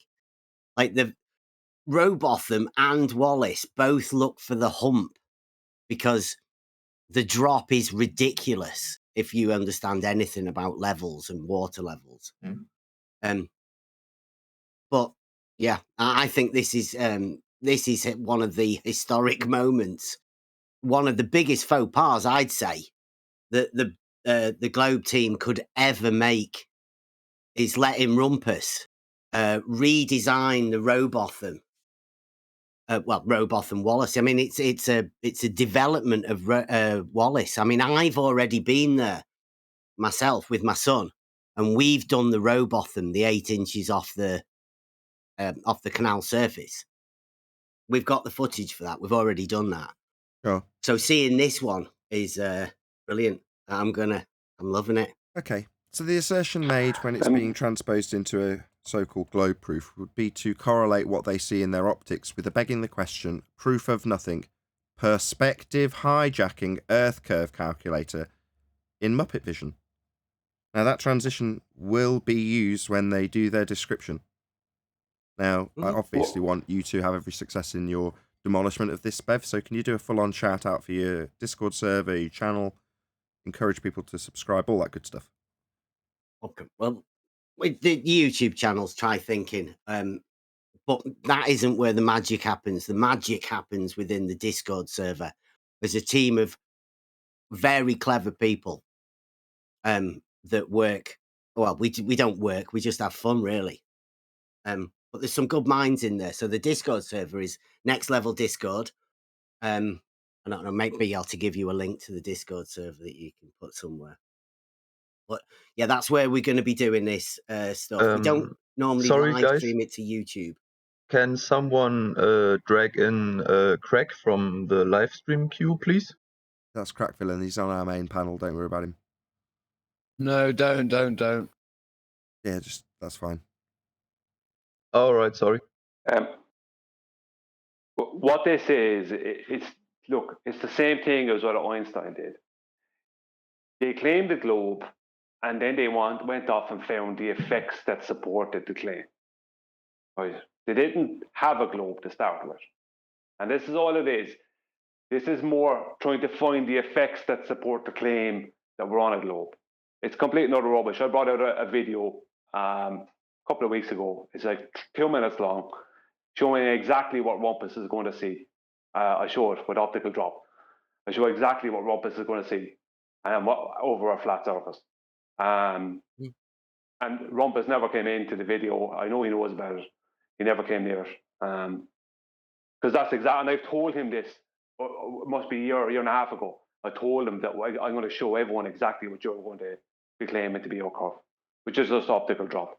Yeah, this is so 2015. It's untrue.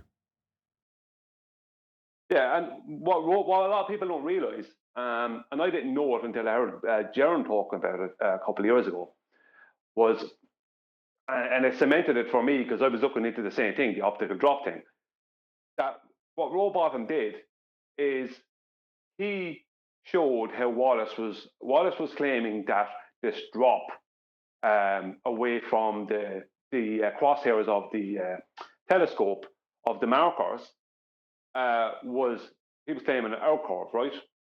And what Robotham did is he lined up the first 2 markers with the crosshairs, and he said he was going to. He said, if I line up the first 2 markers with the crosshairs, if the rest of the markers stay aligned or don't drop below it, then you know it's not error curve. If they do drop and curve down, then it is error curve. And he did that. and they all aligned up, which completely debunked Wallace. But you never hear about that. That's not on Wikipedia or anywhere else. You don't hear about that. All you hear about is these 8 inches above the water thing, and then Wallace coming along, who is the supposed expert surveyor who knows about refraction, and showed how it was only just refraction using 7/6R.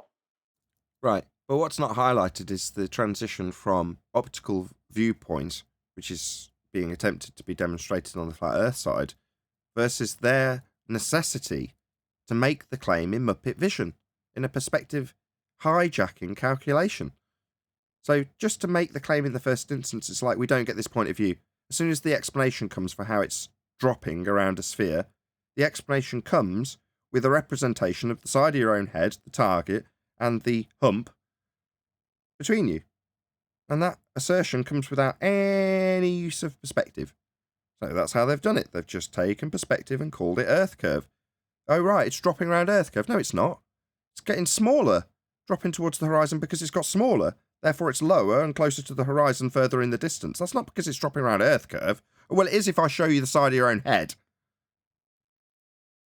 Yeah, they have to pretend that there is no such thing as angular size change. Exactly. That's what they have to do. Precisely. Yeah, like I say, this is so 2015. But this is being done for the masses, I assume. Rumpus is now just appealing to anybody who comes as a cursory glance, so they can see the same old tired crap getting recycled again and again and again, so that they can make the same assertions about stuff that people might look up from the past. So, well, unfortunately, 2015 didn't just not happen. We have figured out that to make this claim, you need R, and you need to turn the world side on, quite literally. Can I point out the fact that he's looking for drop? Now, that drop doesn't just happen one way. No. It's an infinite drop. If you go to the other end where it's just dropped 18 feet and look back again, there's meant to be another 18-foot drop again. So you could keep going along that canal from one end to the other, and you would drop 18 feet every time you go from one end to the other, which to me sounds ridiculous. I mean, it is ridiculous. It's absolutely absurd. And the only way you can make the assertion is if you take an optical view and you reposition it into a perspective exclusive view that shows you the side of your own head. That's the only way they can make the claim. And as far as they're concerned, everything's always dropping away from every position always. And it kind of looks like that if you take a picture and then put it in Muppet vision. Well, if the two markers are the same exact elevation above the water level of the canal, then looking from either direction, you're going to have the same view. Whatever effects you're viewing in one way, you're going to see him in the other way. Right, but viewing is something that we can do and assert and do on a flat plane. Viewing, when they describe something that is inclusive of 7/6R, terrestrial refraction, bending sphere-shaped air, and a curved surface beneath your feet, that is the only assertion. I think that was Bev's point, actually. So they only have one claim, and it's based on R. So the drop that they're describing is just purely Earth curves. If you ever see the Tim Osman reference where he's saying, look at all these things flat earthers say account for stuff dropping towards the horizon with distance and being obscured from view with distance. Here's a whole list of things that could ascribe causal relationships to that.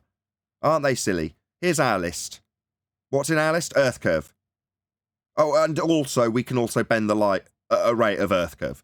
That is it. They've got one thing in their column. So when Bev says, well, all they've got is the drop, yeah, it's because that's the only claim. There is no capability of ascribing actual refraction. No, it's just 7/6R terrestrial refraction, sphere-shaped air-based refraction, always in effect. So they've only got one cause.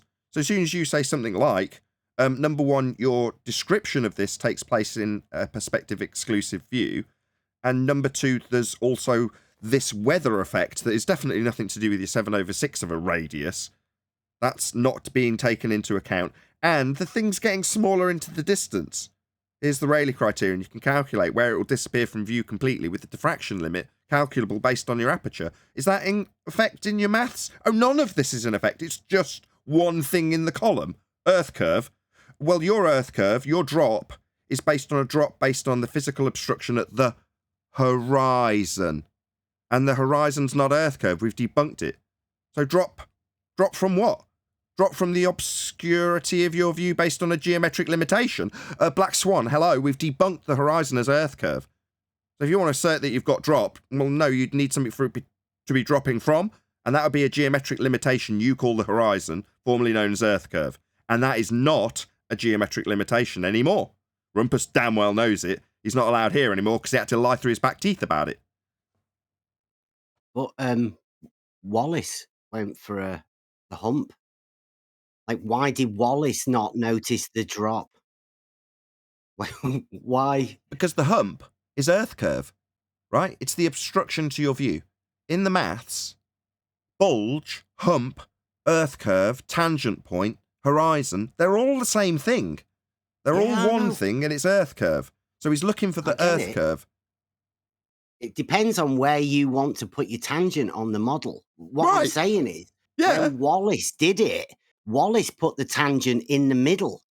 Like, why did Wallace not look for the drop of the water at the middle? Like, why did Wallace, when he was doing it and looking at his targets, why did he see a hump? Why did he not just see a quadratic drop, quadratic function of a drop?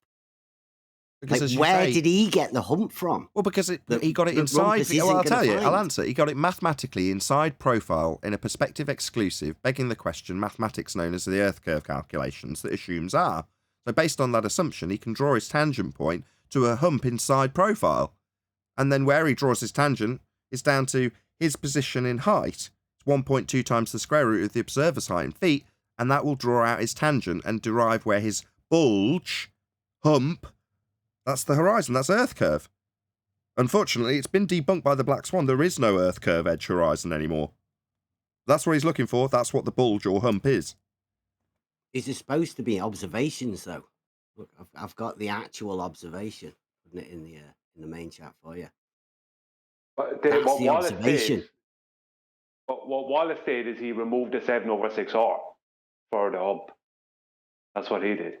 Because there's no Atmo day. Gives you, yeah, the 7/6R gives you optical drop, basically, right, over a distance because of angular size change and whatever else. But when you remove the 7/6R, which is what Nathan was saying when he went to the maths, then you have the hump. Exactly. No Atmo day. Oh, right. Yeah. So the air wasn't sphere-shaped and you got to see the physical geometry. Oh, right. That would be a physical geometric sphere edge horizon. We've debunked it.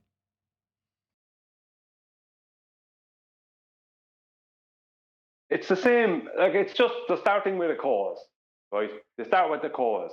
The cause is Earth as a sphere, you know, and the effects is optical effects, you know, that supposedly prove this sphere. But they still need refraction that's based on their cause of a sphere that will allow the explanation that will allow us to still be able to see things in the horizontal distance. And that's only because of refraction. But they start with the cause. The cause is like, it's a globe. And so everything we see optically that we can match to that cause, we'll call them effects of the globe. It's like, how many times have we heard over the years, I can't show you curvature, but I can show you the effects of curvature. How many times have we heard that?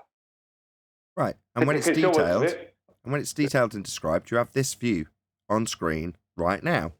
So when it was being argued about in court, what the judge is being presented is, look, judge, when I look at these two markers into the distance, something's blocking my view and they're dropping beyond it. Look, here's my tangent line from my eyes, and that tangent line's running to the physical geometric horizon that's going to block my view. That's the assertion.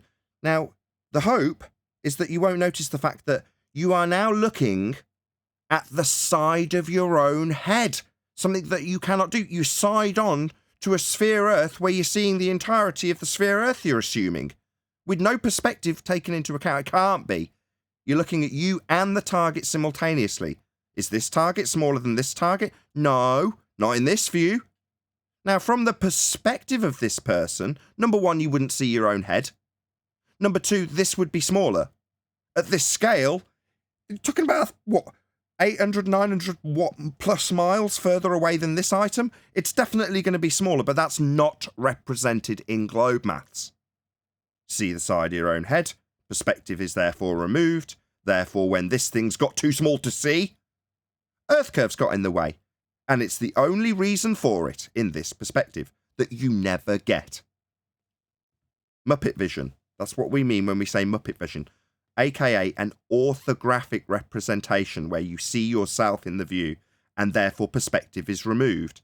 And then the effects of perspective can be relabeled as this: the geometric horizon, otherwise known as Earth curve. The point of tangency that blocks your view to the things in the distance that have actually just got too small.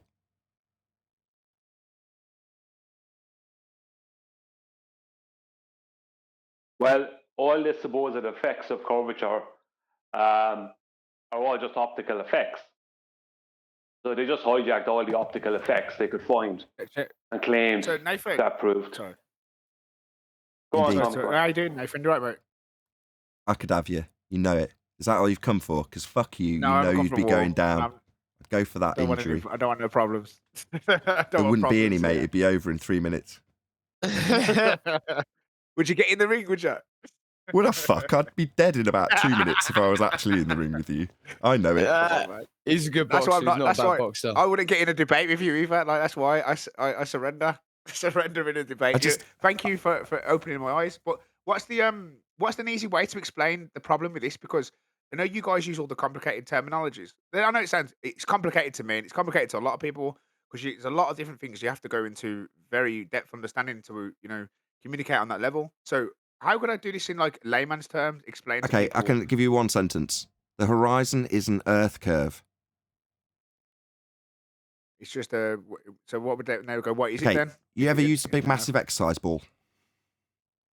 Yep, I have. Yeah. Imagine holding that exercise ball up so that it obscures things that are behind it. So you've got it up to your eye level. You're holding it in front of you.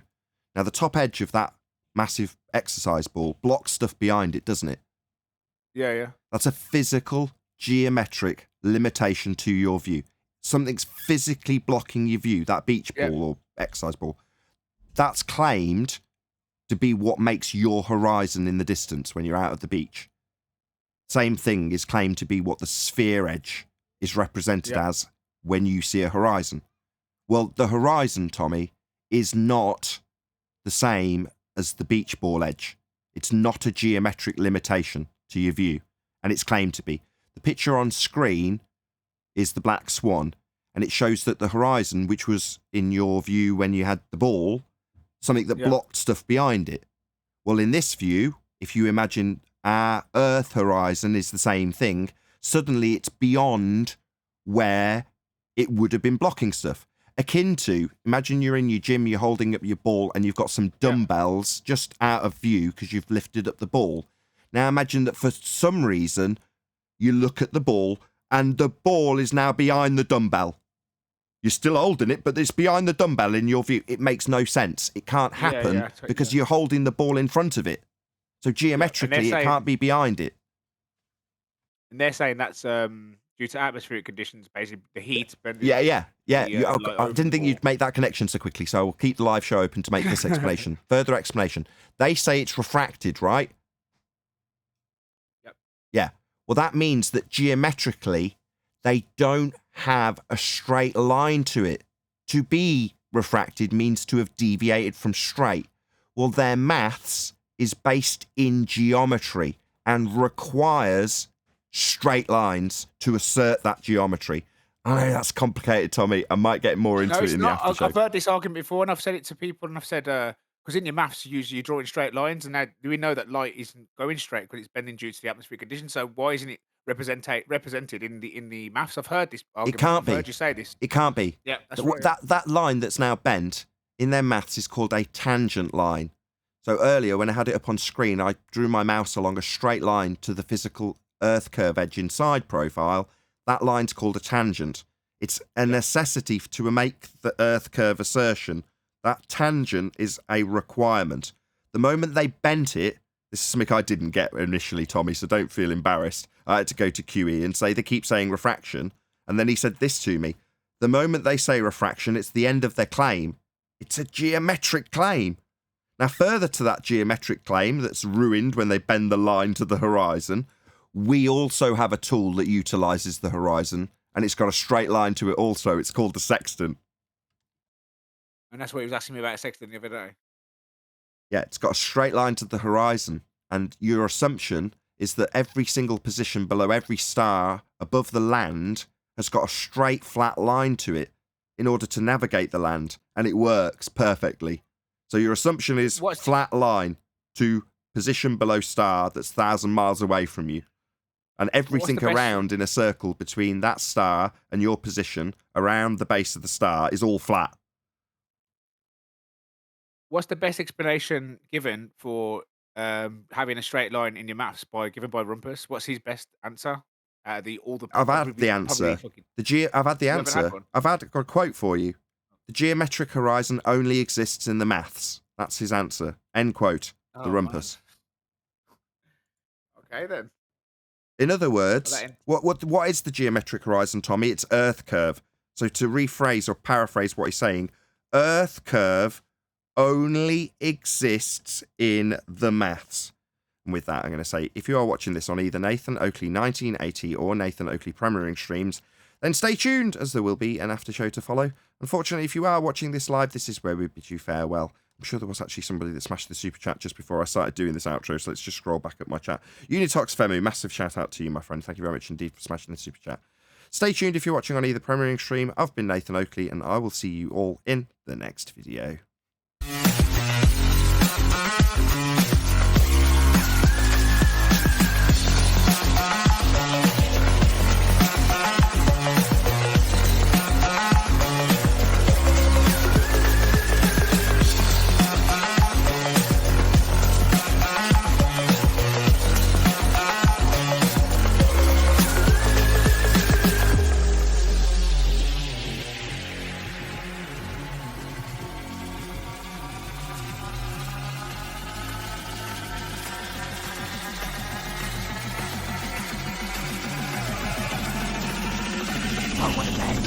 What a lovely day! Game over, man. Game over. It's definitely game over. That was what was on Unitox Femu shout out. Game over. He's not wrong. Good show, Nathan. Apologizes. Good. That was a good show. I enjoyed it. Does anyone know if Rumpus is going to... Sorry, just 1 second. Just one question. Bev or maybe SE or someone could answer. Is Rumpus going to have any flat earth people there at his demonstration? It was meant to be this weekend. That's not what he asked. Yeah. Well, I mean, he asked Brian Mabbott to go up there and do a drone footage for him. You know, I was wondering, could you see around the corners if you put like a heater on the corner?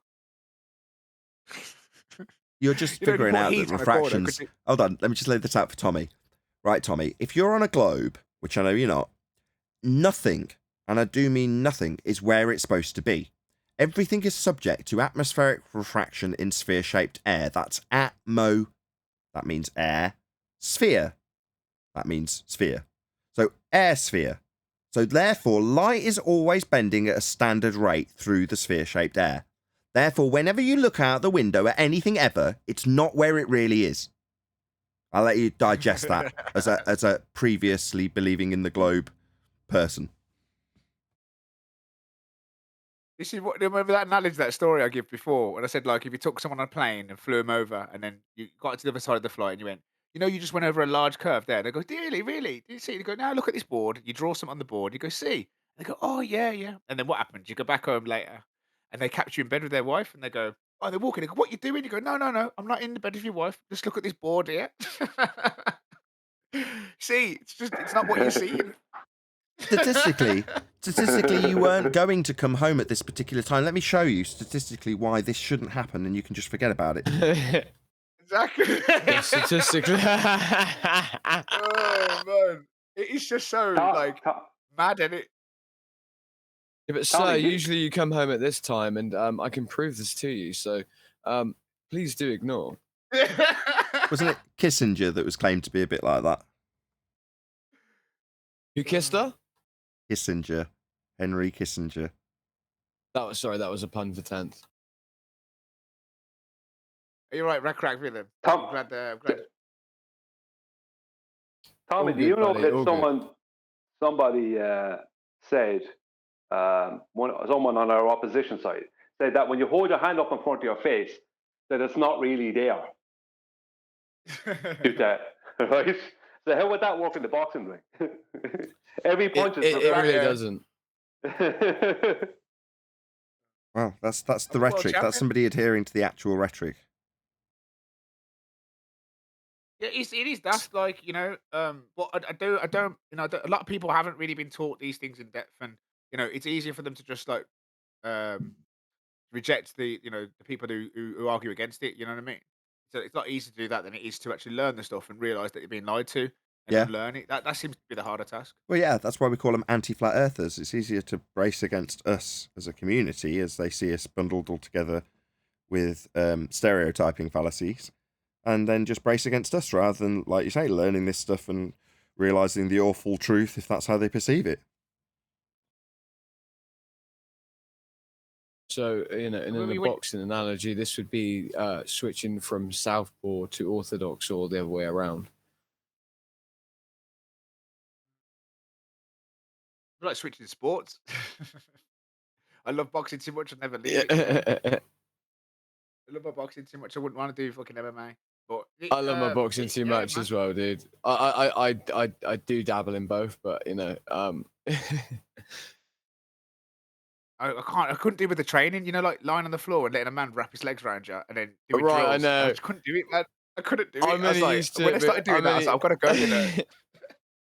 I'm gotta only used leave, to I've it, got dude, places to because go. I grew up in that, doing that, I grew up basically doing BJJ and then judo, right? So I got used to men having their, their pieces in my face, as it were. Oh, I yeah. couldn't do it, Oh, man. yeah, I did a few years as well. You got used to it, and then you started I to got like very it. used to it. Grown men, Yeah, with grown men's groins grinding on each other. I couldn't do it, man. I couldn't. Yeah, that's not. I did it for years too, and that's one of the things that isn't nice. I have to say that wasn't the nice part of it. You've got to be There's a lot of comfortable with your smells going on. sexuality. You've got to be comfortable with your sexuality, guys. Well, it's not even that. It's just like you don't even think about it. The only thing is the smell. That's the only thing. Smells from the They're lap. earning millions. Some of them are earning really good money, and it's a really good sport. And hats off to them. It's just for me. My personal space was just too much. It was too much to give away. I thought, you know what, boxing's a bit better anyway. You get paid more. It looks better. It's more enjoyable. You know what I mean? And it's a bit like less brutal. If you get knocked down, you get a chance to get back up and This is get the back thing. into it. Because everyone can make a mistake. Well, this is the thing. The head injury sustained via the elbow to the temple versus the head injury from, an 8 or 12 ounce glove is massive in comparison. So you're really risking your health when you go into the ring of into the octagon. Effectively, you really, really are risking your health. don't know You're if that's- risking all of your joints. I don't know. I don't think so. I don't think it's that's more true anymore. boxing I is think actually- if you go back to the early first, maybe second rounds when it was first getting popular, I'm pretty sure they told the refs to let them beat the living shit out of them when they were on the floor because it got really, really bloody. Whereas if you look at it now, it's totally different. The refs are on it. They're really, really good. But it just wasn't like that in the early days. So people tend to hang on to that idea of you jump in and then you're going to get, all your teeth knocked out and you're not going to have the ref stop it when you're having your head smashed in. But that's how it was. Unfortunately, that is how it was initially. That's how it was. It was how it Well, let me say was. But something. I'm talking Let me- about how it is now and still Okay. is to this day. So when effectively if you get put into an armbar, right? Even when the ref gets in there very quickly, the issue is that the ligaments in your elbow, and even in your shoulder, right, they're effectively a stretching, and then there are muscle imbalances for the rest of your life, and we're still dealing with this now. Sure. As someone involved in it, there are many injuries that are sustained that just they're- simply don't. But they're occur. trying to hurt Talking each of other. fist up. Hold They on. are actually trying to hurt each other. So yeah, but by the same token, I watched one match. I couldn't tell you who was fighting, but the ref's watching so closely, guy's in an armbar, and the guy's arm broke, and he instantly spotted it, stopped the match. Everyone's kicking off because the guy hasn't tapped out, and it's like, no, he's broken his arm. Yeah, he's broken his arm. No, stop it. Right, but everyone's kicking off and telling the ref what a terrible job he's done. But meanwhile, no, the ref spotted it and stopped it instantly. Now, nobody else spotted it, and as a result, the guy could probably carry on and fight again. Referees can never do a good job. It's whether they're too early or too late. They've never made the right choice. When it's boxing, I've got a lot of. You say that. I think the MMA refs come under such a high degree of scrutiny that they are shit hot. That is one thing I will definitely say. I mean, I'm not saying boxing refs aren't. Boxing refs are just corrupt, man. They're just corrupt. The boxing refs are. Is that so? You know what I mean? Tommy, tell me if this is true, Tommy, because this is what the boxers said. Because they wear 8-ounce and 12-ounce gloves, they're taking more of a beating for longer of a time. Because they don't have those gloves in MMA, they're getting knocked out quicker. So they're saying it's more dangerous. Less punishment. Yeah, it is. Let me get this right, Neil. Hold on. Let me just get it right. Hold on. Just, hello. Just for Neil's logic, right? Being knocked out is effectively when the two halves of your brain are stretched apart so much that you basically suffer a mild concussion, right? Now, you're saying because that mild concussion comes quicker with lighter gloves, that's better. Is that what you're saying? Yes. No, it is a bit, Nathan. It's like the best analogy I can give you, right? Hold on, just want to. I want to. Hello, one person that actually knows. Go ahead, Tommy. I do both things. I just want to hear Tommy though, please. Right, thanks a lot, mate. The best analogy I can give you is like NFL versus rugby. Now, rugby's more physical and it's less padding and it's more brutal, like UFC. But NFL, you got padding on, but because you got padding on, you go at people at full velocity. So you get more serious injuries in NFL, but you get more mild injuries in rugby. So you get more mild injuries in UFC, such as breaks and knockouts and stuff. But you get more serious injuries in boxing because it's more padded and people go more full force and they're more potent. Correct. And I see. I just want to make a. Hold on, just Brian, one sec. So, in other words, because you're not going to hurt your knuckles, you're more likely to put more force in, therefore more force is being delivered. Correct? There's more to it than that. High impact. Okay. Go ahead. Hold on. Hello. Go ahead, Brian.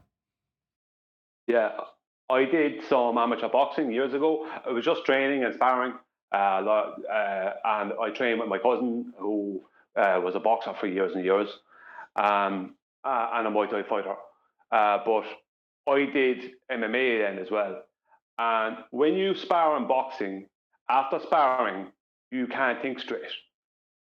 Now, that's after every time you spar. Your brain is kind of buzzing because you're getting hit so much. In boxing, you have one thing, and that is hands, right? You have one thing to attack with, and you have one thing to avoid. That is hands. But because they work on hands all the time, they're angles. It's like you're constantly someone trying to hold the center of the ring, get you into the corner, and give you as many bangs as possible. So when you spar MMA, right, you're getting kicks in the legs, you do get elbows and stuff, and you do get hit, right, with the smaller gloves. And when you get hit, you definitely notice it. It's worse than the bigger gloves. But you can tangle the person up, you can hold the person, excuse me, you can keep the person up against the cage or them against you. So there's a lot of what they call dirty boxing goes on. And then when you're on the ground, like what they call ground and pound, yeah, you get hit a lot, but you can't put the same force into the punches you're giving to someone on the ground that you could put into, like, let's say Tommy could put into a punch in the ring, because he can move his whole body and pivot on his toe and land a hook, right? Whereas on the ground, you can only use your weight, but you can't turn your whole body and your weight with it. So it's different. You're getting a lot of punches on the ground, and it might look brutal, and you get cut a lot because there's smaller gloves. You get cut a lot, like let's just say in training. But you're not, after MMA sparring, your body will be messed up. You'll feel like you got a very hard time, but it's different from the boxing. After boxing sparring, you come out, and for me anyway, it was like in my head because you get hit in the head so much. But I mean, I see. Obviously, they're both sports, but by the same token, there's a certain mystique around boxing. There's a certain elegance around boxing, like it's a bit more structured. Whereas MMA to me is like, when I watch it, I think, yes, obviously there's rules, but it looks much more like what I what I expect a real fight to be like. Do you know what I mean by that? Yeah, yeah. It's course. definitely a better 100%. sport. It's like football versus. Oh, it's like football versus rugby. You know, because rugby you use more your limbs, and like you were saying, your injuries are more spread out because the damage that's been put on you is throughout your body, so it's more displaced. It's not more concentrated. Whereas boxing is just your head and body. Whereas MMA you can kind of like spread it across your body. What was the point you made again, Nathan? I forgot. What But was that you it's trying more to realistic. say? That if I've Oh yeah. if Yeah, I've it's ever more been in a realistic fight, and, it's never been like a boxing match, and it's definitely been more like an MMA scrap. That's just how, if you end up in a tussle with somebody, that's how I imagine it ends up. And if it gets more serious, that's what it would escalate to. Now, don't get me wrong, I've never It's been in a definitely fight like that, but no, I'm it's just saying, definitely 90% of fights end up on the floor. Even street fights, you end up in a exactly, wrestling scenario. exactly. I don't agree with that. I don't agree with that, and I tell you why. Because most fights I've seen, real fights, real life fights, and any ones I had, most of them, if someone going down, it's because they're after getting hit, and there's always drink involved, and they're more or less going down, and they're more or less going unconscious as they're going down. I would say there's claims that came from the Brazilian Jiu-Jitsu community that 85 or 90% of fights end up on the ground. I haven't seen that myself in real life. In I real have to life, agree with Brian. I mean, I have to agree you with don't Brian. want to be down there. You don't want to be down I there in think real life. if you're Yeah. fighting with somebody and you throw a few shots, and then you're inside, unless one person's creating distance and trying to keep it into a striking match. If two people are trying to keep it a striking match, then yeah. But if two people that are fighting naturally, right? No rules. You just see them and you're fighting. You're going to end up, biting them and eye gouging, and you're going to be in like a wrestling scenario. You are, because you throw a couple of shots. If that person doesn't go down or you don't get the clean shot on them, you're in a proximity of like hugging, and even boxing matches end up hugging. Unless you've got people that have that are trying to create distance, you're going to get, which ain't going to happen. You're going to get two people that know how to fight actually fighting each other for no reason. Most fights are someone trying to bully someone, or somebody trying to defend themselves, and one person attacks them. Or most of my fights end up with people just unconscious. Yeah, I don't end up getting into the wrestling scenario, but I have had a lot of fights where you end up having to just throw them. You know what I mean? Can I You have do two end up words in on this quickly? 2 words on this. I want to agree with Brian's logic on that. The line given out by BJJ, and this is a line that would be given out by my own family, so I'm going against what my family say here. 90% of the fights end up on the floor. No, usually fights are bully boy tactic versus so-and-so, so-and-so. So it's always usually a knockout. And I want to speak to Neil's point on what he's heard from boxers, which is the more concussive nature of boxing, which is this. It's more the continual concussive blows to the head. And overall, what Brian talked about of the what you would call the starry-eyed sort of, stars in your head after the sparring session, right? So it's the continual concussive blows over time that causes the head injury. What Nathan spoke on, where there's a clean knockout, which is where the brain effectively, in a matter of under a millisecond, bounces off of one portion of the head in a diagonal fashion to the other portion of the head. This is why if you tap someone in the corner of their jaw and you tap someone on the corner of the back of their head on the opposite side, very quickly, with not very much force at all, you will drop them in an instant. This is a technique we use in security all the time. If someone's there, we have their hands up, we're trying to explain to them, and we realize that they effectively, this isn't to be used in England, obviously, but if I was in Europe, for instance, and I had a drunkard in my face and I could tell that he was going to effectively throw blows, or he's going to go too far, then sometimes that tactic would be used to effectively induce a knockout, and one that would be of a lesser variety, meaning I can control the amount of force I would exert upon one corner of his head as opposed to the corner of his jaw very quickly. But what Neil was talking about was the accumulative concussive blows to the head versus in MMA where we have the clean knockout. The clean knockout causes sometimes effectively worse forms of concussion. But it's the over time not realizing that you have concussion from the smaller concussions that didn't knock you out. Every time you're hit in the head, there is a form of concussion caused. It's that simple. Whenever you feel brain shake, there's a form of swelling. I don't disagree with that at all. I think boxing is more. You get more serious conditions because of the accumulation. That's why you get more serious. Like with NFL, you get more serious injuries with that. But it's not just because of the high impact. It's also they can. I didn't clarify that, but that is also a contributing factor. It's like being hit with a balloon. Hit with a balloon once doesn't hurt, but if someone hits you with a balloon 100 billion times, I'm pretty sure you're going to have more than a headache. And I guarantee, even a balloon doesn't hurt, but the cumulative does add up. But if he has headaches after sparring, I couldn't help but think he obviously can't box. Yeah, I would say the same as well. He doesn't really defend himself. Let's not dig. No. Well, no, Hold on. No, The other thing I was going to say. I was. Hold on, Brian. Not Just me. one sec. I was going to say the other thing you see in MMA is something that you don't often see in boxing, which is people out on their feet. In other words, if you see someone catch someone right on the jaw, like you say, with a heel, like they've done they pulled off a mad spin kick, caught them in the jaw, totally unawares, and they can be out on their feet. In other words, they're unconscious, they're knocked out, they're concussed, right? They're no longer capable of any sort of motor skills. They're fucked, right? And they're literally just, by pure luck, just balancing on the back of their heels because their body's locked in that position, right? And then they go down, right? Now, I've seen that so many times in MMA. And then they get hammer-fisted. Well, sometimes, yeah, but After the often, fact. again, it's down to the refs. Because normally when you see that, you think, holy shit, That's if why that they bring person gets another blow, that could leave them with some permanent damage. But normally the ref recognises it. But then you get to see the person out on their feet for a few more seconds. So you're like, oh my God, that person's Let me literally out contrast cold that. on their feet. Yeah. Let me contrast that with an example with like someone, for instance, like Nigel Benn, right? For instance, Nigel Benn, no one noticed the sort of accumulative concussive blows that were affecting his brain, and he continued to box. And in doing so, effectively, what ended up happening? We ended up with a man that was effectively a vegetable that in his last fight was actually still able to stand up on his feet and do so, and he was punch drunk. I have many friends. My best friend is a title holder. He holds over 7 belts in Muay Thai. He went over to Thailand for 7 years to do so, right? And he won a title every year that he was there, right?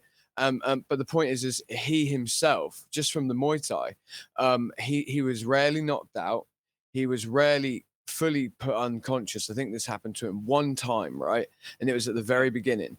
But the accumulative concussive blows to the head, and I noticed this in him, is that he did become punch drunk over time, forgetful of things, and all this sort of stuff. And that's sort of, I think that would be the point that Neil was talking to. But neither of everything that we've sort of said is relatively true, where Nathan talks about the extreme nature of an injury. If someone is knocked out by a spinning back heel to the temple, and then someone rushes over and manages to get a hammer blow in while their brain is effectively swelling in order to protect themselves, Right. Yeah, so both points stand. Well, the other thing you see, I've seen it. I like to make just one more thing, and then I'll let you go, Tenth. Sorry. The other thing I've seen is, and it's a testament to their training. Again, when they're out cold, in other words, they're obviously unconscious. They're on the ground. They're being counted out, or whatever, or it's game over, depending on the sport. But they're still going through the motions. They're blocking and basically doing the motions while they're unconscious. In other words, they're so thoroughly drilled that they're still protecting their face. They're still putting out a few jabs when they're unconscious. Just amazing. Yeah. Yeah, Body's you will still, do that. trying to You will respond. do that. Yeah, I was going to say, Tommy, your reference to the balloons, that was highly inflated. The punch you got. You did a pun the other day on the yesterday's show, and I was can't remember what it was, but you have got a bag of them. You really have. You haven't sparked any fundy debate, though. I would have expected after 20 minutes talking about boxing, it's like talking about movies for 20 minutes. Normally a fundy or pipe up. But clearly not today. Yeah. Not They've all today, given up. no, I mean, not I was today. having a nice chat with some of the Globers yesterday, and I gotta get. I think it got to a point where they were saying, they all deny space. I think he was saying, and I said, well, none of us can really clarify. It's not we deny it. It's just that we, and we do think that obviously that we have no demonstration. Gas rush press. So we're not saying that that space sucks. So why is the gas still here if it's all with the pressures here, and it literally acts as if. It acts and behaves as if we are in a closed container. They even said to me, "Whoa, look at the car. When you drive in a car, the windows open." I goes, "A car represents a container." Like they don't even get it. Like even with their examples, you literally are. So even like, we can hold water in the bottom of a bucket and swing it around with centrifugal forces by swinging the bucket round. Well, that's a bucket. It's a container. Show me how this can be done with just the force of gravity. How can you demonstrate gravity pulling down gas molecules? You can't do it because even Kat said, I need a container the size of the atmosphere to show you gas molecules being affected by the gravitational force of the Earth. Wait, Because obviously you wait, can't stop. demonstrate it any other way. So when he says that, he's begging the question. So it's back to sphere-shaped air. So it's like, I need a container the size of the sphere-shaped air that's arbitrarily not dispersing into a vacuum. So they've got a whole law about their sphere-shaped air. And it's just a begging the question fallacy. Air isn't sphere-shaped. It takes the shape of its container. But they just beg the question of sphere-shaped air, and that's all sorted, right? Well, obviously, we've got air in a sphere shape not escaping into the vacuum. Well, no, we haven't. That's what debunks it. But people like Katz will then describe a delta of the gas pressure that's already in existence in their example. Heard him doing it the other day with Spurs chemo. Well, why has the guy in the field, just a random field, got gas pressing on him? There's no container around him. You're like, no. In order for that to be the case, then the sky can't be a vacuum because he wouldn't have the gas pressing on him. Therefore, we must have containment for there to be any pressure on anything ever. If the sky was a vacuum, it would have all gone. But they will immediately appeal to examples that already have existing gas pressure, not addressing the fact that we wouldn't have it if the sky was a vacuum. In the end of the day, the globers are trying to get you to believe something you don't see and experience. You do not see experience curvature. You don't see or experience rotation of the Earth. You don't see or experience this gas stuff either happening. So it's okay to say, you know what? It's the only logical assumption to assume is what we can demonstrate, and that is only gas being contained to create pressure. We could do, because otherwise we cannot demonstrate that alternatively. So that becomes a belief. So you have to have more faith to believe in the globe in every aspect. In my opinion. Well, it's a religion.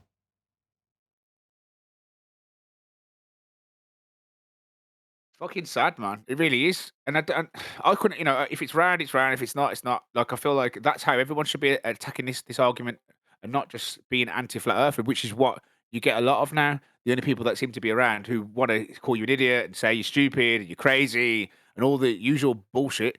And they know full well you're not. You've got good valid points, and I do think I also do give a bit of credit to some of the Grovers. I mean, they have got some this, that, and the other, and I think that if you do believe that the gravity is there, and you do believe that thinkings are, I know, yeah, but it makes sense to them, and I can see why it makes sense because it used to make sense to me. Do you know what I mean? And I feel like even though they may have, you've just got to give both sides a bit of more leeway than probably they each other deserve. You get what I mean? Just to have the debate rather than just like when you was on about the sexton the other day, like. Or explain how you're a straight line. Was it to Mr. Bob? Was it I was listening to, and he was going, "Explain what a sexton is. Explain or something how a sexton works." And he wouldn't do it. And he was like, "Oh, I'll come back to it. I'll come back another day. Oh, why should I speak to you?" And he'd rather make a problem between you, like you be hostile. When this isn't a place to be hostile. It's a place to have a discussion about what's right and what's wrong. Hey, Tommy, can I comment on what you just? Yeah, but he Absolutely, can't. yeah, no. Go on, 10th. Tommy, your perspective that you just said, I think is just what a lot of people feel. But look at it from a broader view. It's not so much that they are arguing from that point of view and they have good arguments. They're really, all the arguments they have has a beginning stage of, this is what I've been taught. I can't believe it can be a lie.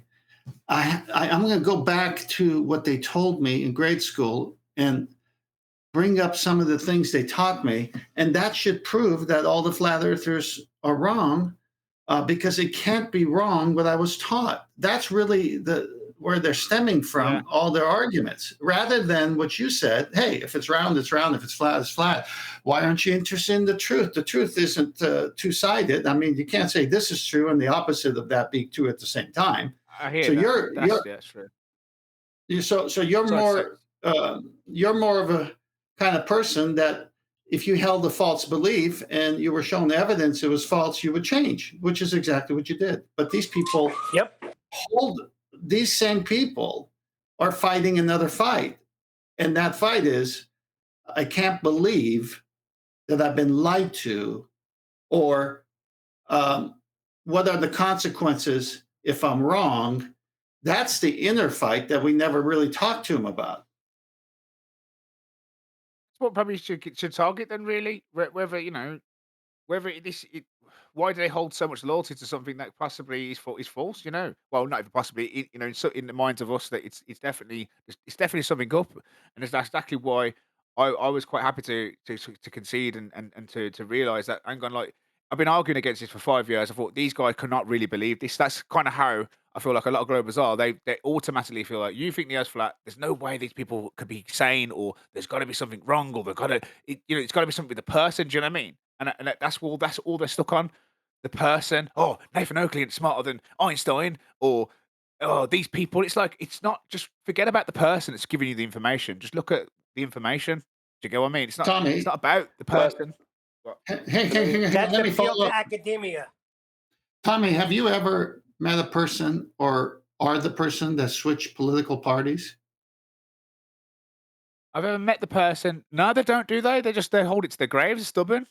That's what people No, are no. like. They're stubborn. I mean, people have changed political parties, though, right? Not in my opinion, but I haven't seen it because I don't really pay attention to a lot of the political stuff. Okay, That's probably okay. why. Let me get to So it. stop, 10th.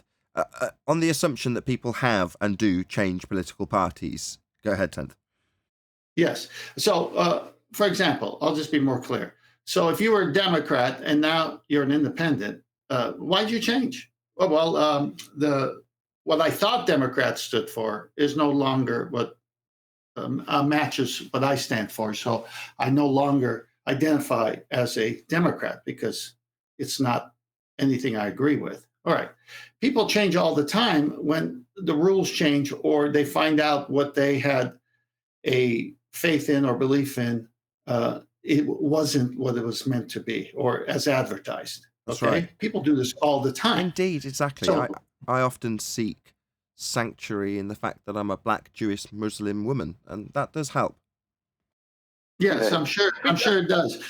So the point is when the subject of flat earth comes up, instead of arguing and making fun of a person, the person should say, why do you say that? What evidence do you have?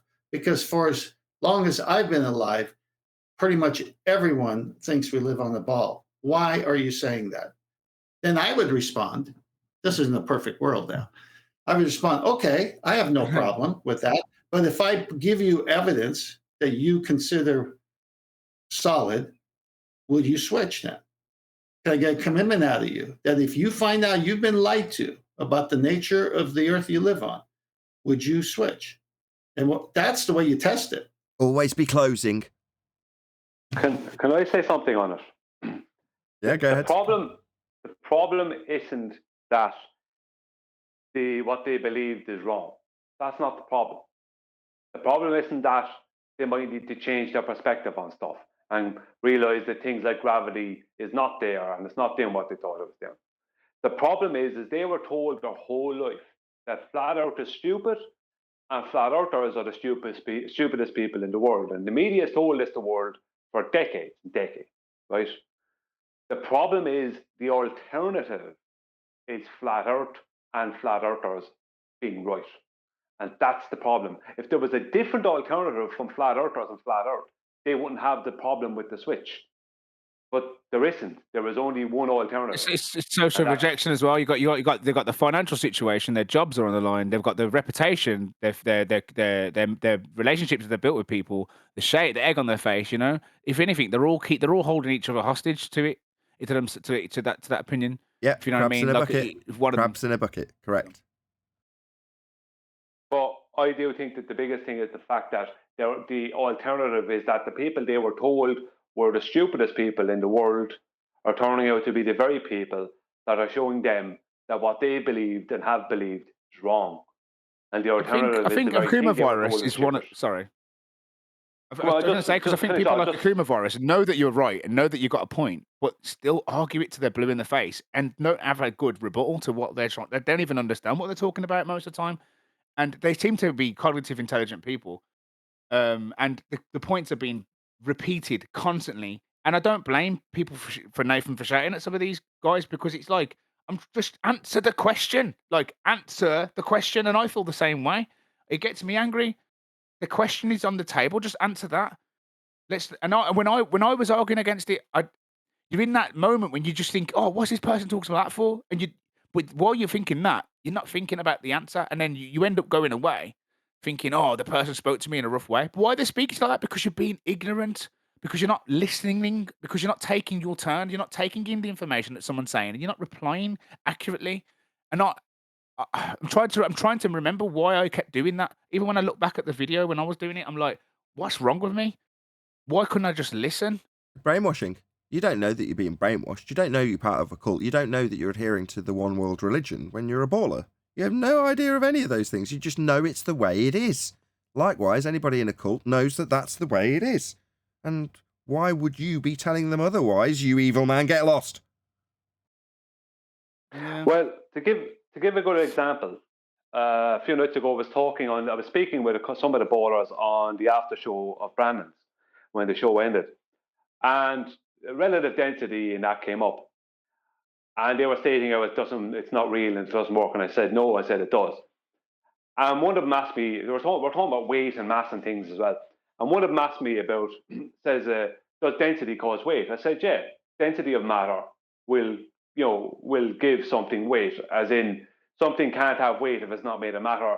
The density of the matter will within the density of the matter within the volume will determine its weight depending on the medium. Like obviously different mediums give different weights. Air and water will be a different weight.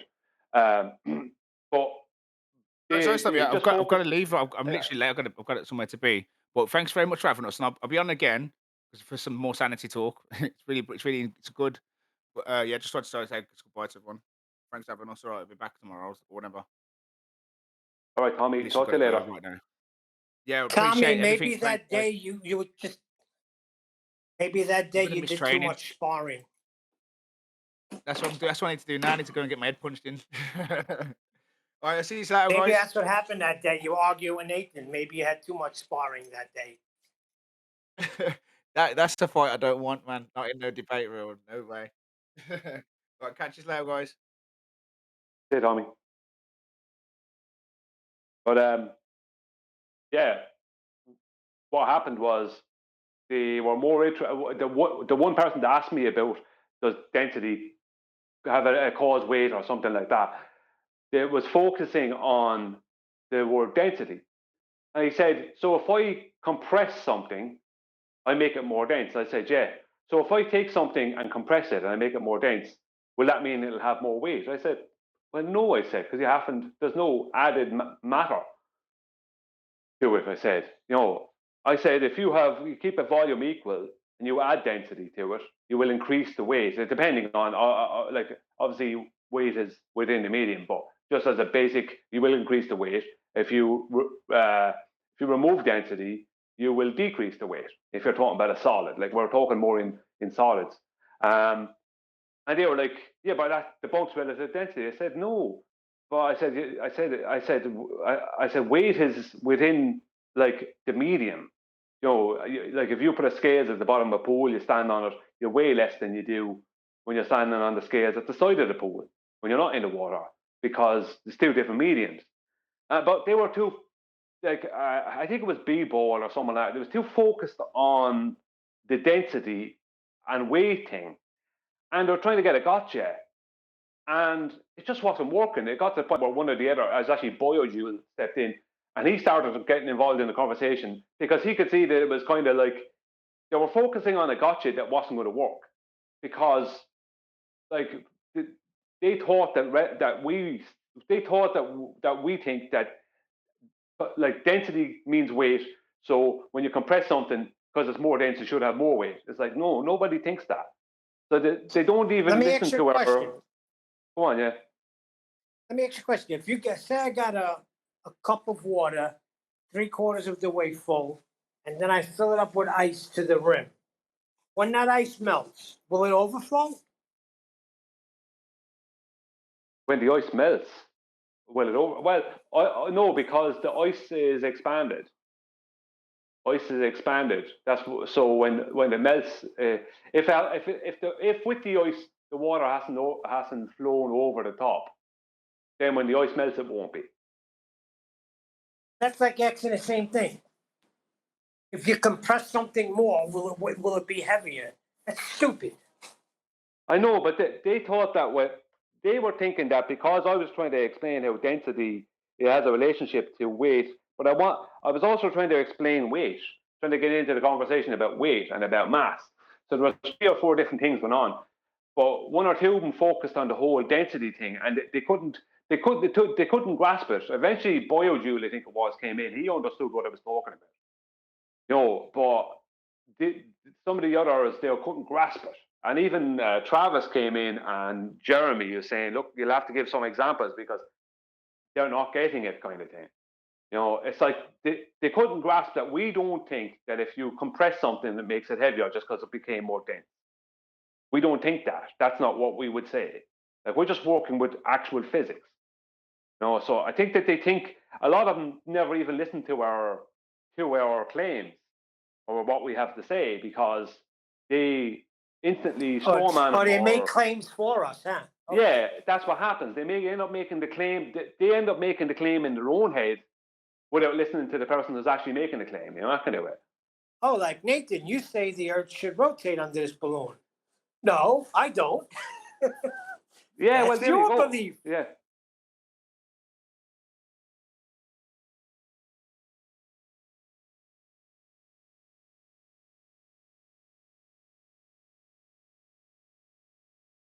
Any ballers in Discord want to make claims?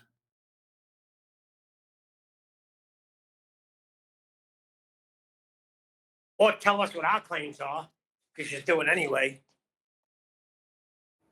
We got Kicking Chicken 05 that said he wants to debate evolution, but he's just in chat.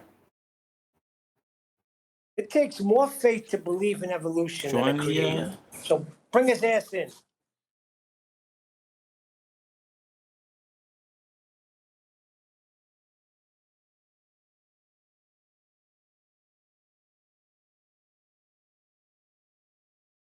Don't be shy.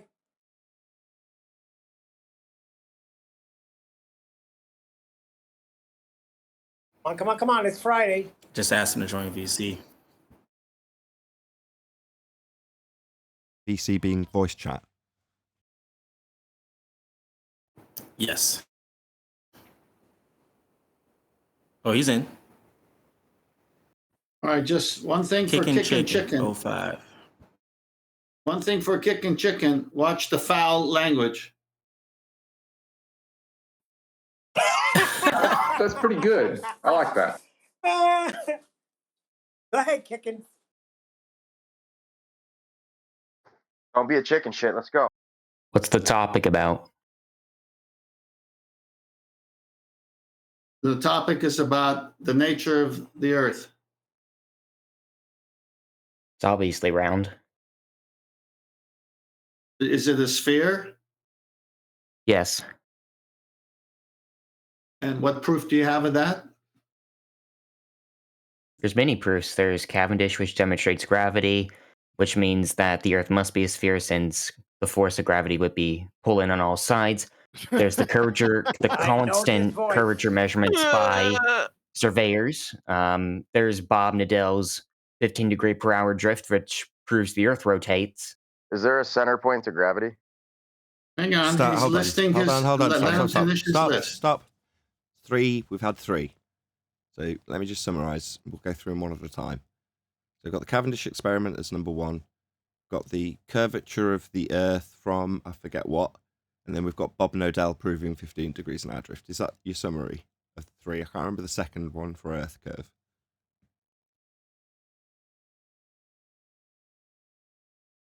The curvature measurements from surveyors. Surveyors. Perfect. Okie dokie. Let's start with Cavendish. First and foremost, do you appreciate that that's 106 years out of date? People still do it today with modifications. It's not what I asked. What do you mean out of date? What I say, out of date. What if it was food and it was out of date? What would you do with it? Chuck it. Do you not just say no if you don't know that it's out of date? Just say no, I didn't know that, and then I'll explain why. Well, I want to know what you mean out of date.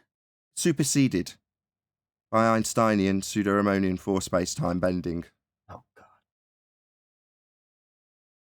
Why does that matter? Do you know what superseded means? Because it's still there's still, even if it's Einsteinian or Newtonian, they still say that there's some force or apparent force that acts upon masses. So they say there's a force, do they? I see. Where do I observe that? What force or apparent. Okay, where do I observe that? Where do we observe it? Let's see. We observe it when we drop an object. We observe that apparent force. Okay, stop. Just dropped a helium balloon. I mean, I've never played with a helium balloon, but I know what it does. Does it go down, go boom, boom? Boom, boom. So, do you now understand that it's been superseded? Of course it goes up. Sorry. Do we now understand? Of course, helium balloon Sorry, goes up. hello. Obviously, this is troubling for you. Yeah, you said I just drop an object. Obviously, it doesn't matter that it's been superseded by bending space-time. And then you said you just drop an object, therefore it's still in effect. No. Gas expands in all directions. Gas debunks this notion of mass attracting mass. If you don't understand that, that's unfortunate for you, but it is, in fact, 106 years out of date. Do you still not understand? Do you need further explanation? Einstein gives us the explanation. We're not talking for why about there is an Einstein. apparent Stop. force. I'm not talking about Einstein. You said Cavendish. Reverend John Michel, CV Boys. Do you know who they are? No. It's imperative. I haven't heard of them. Stop talking from G plus whoever it is. You don't know who Reverend John Michel and CV Boys are? No, never heard of them.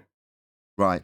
Why are you telling us about this quasi-experiment? You don't know anything about it at all. Wait, are we talking about the Cavendish? Shut up, you stupid fucking moron! You don't know anything about this stupid subject.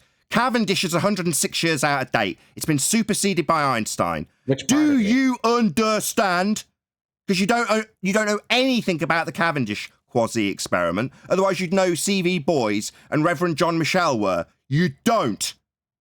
So, can we move on to your next proof, see? Or do you still want to argue that this 106-year out-of-date crap is somehow proving that mass attracts mass, when it does not?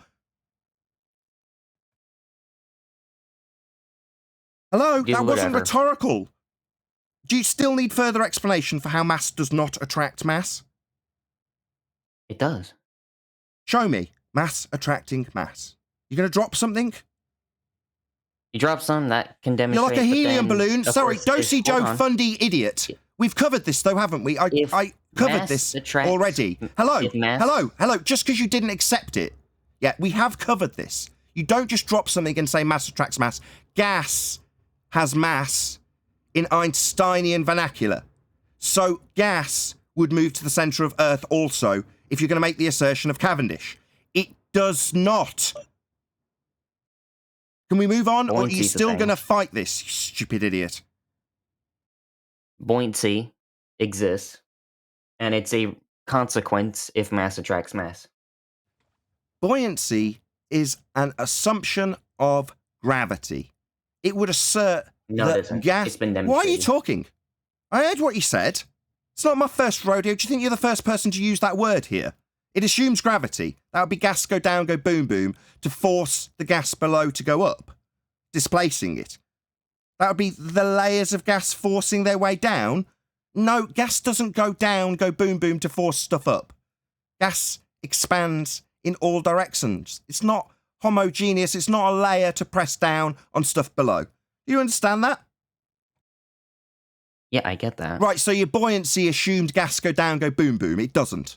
This is 106 years out of date. That's the third time I've explained this to you. Cavendish, no, mass doesn't attract mass. Superseded 106 years ago by Einstein. Are we clear yet? Oh my goodness. My goodness, what What are you talking about, my goodness? You just have to say, yes, I understand that this crap I asserted, this quasi-experiment that has no phenomena and has the IV-DV relationship of if mass, then mass attracts mass, that you don't even know the associating parties. You think it's, oh Why my would I gosh. need to know them to understand Why are you the talking? Cavendish?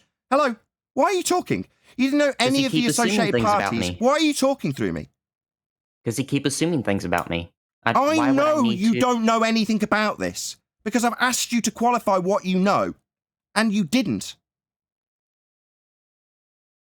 Goodness. Again, my goodness. No, just you having your total ignorance in regards to your own claim laid out for you for a flat earther.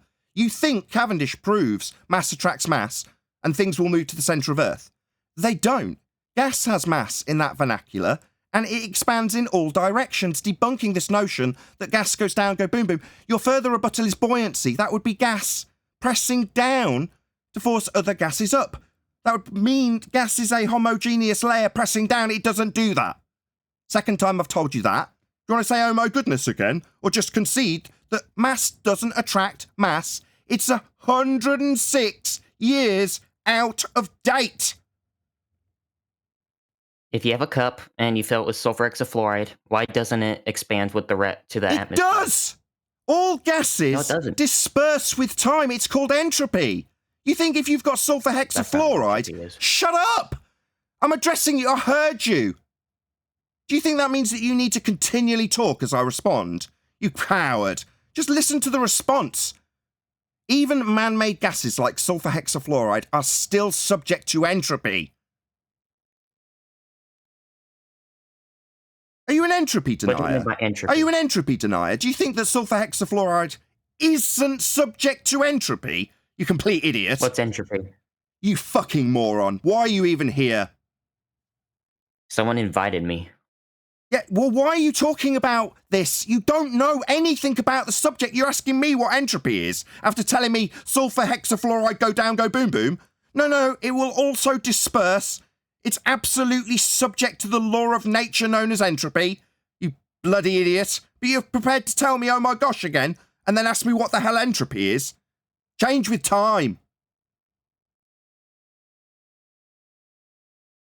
Yeah, I'm just going to leave now because that's...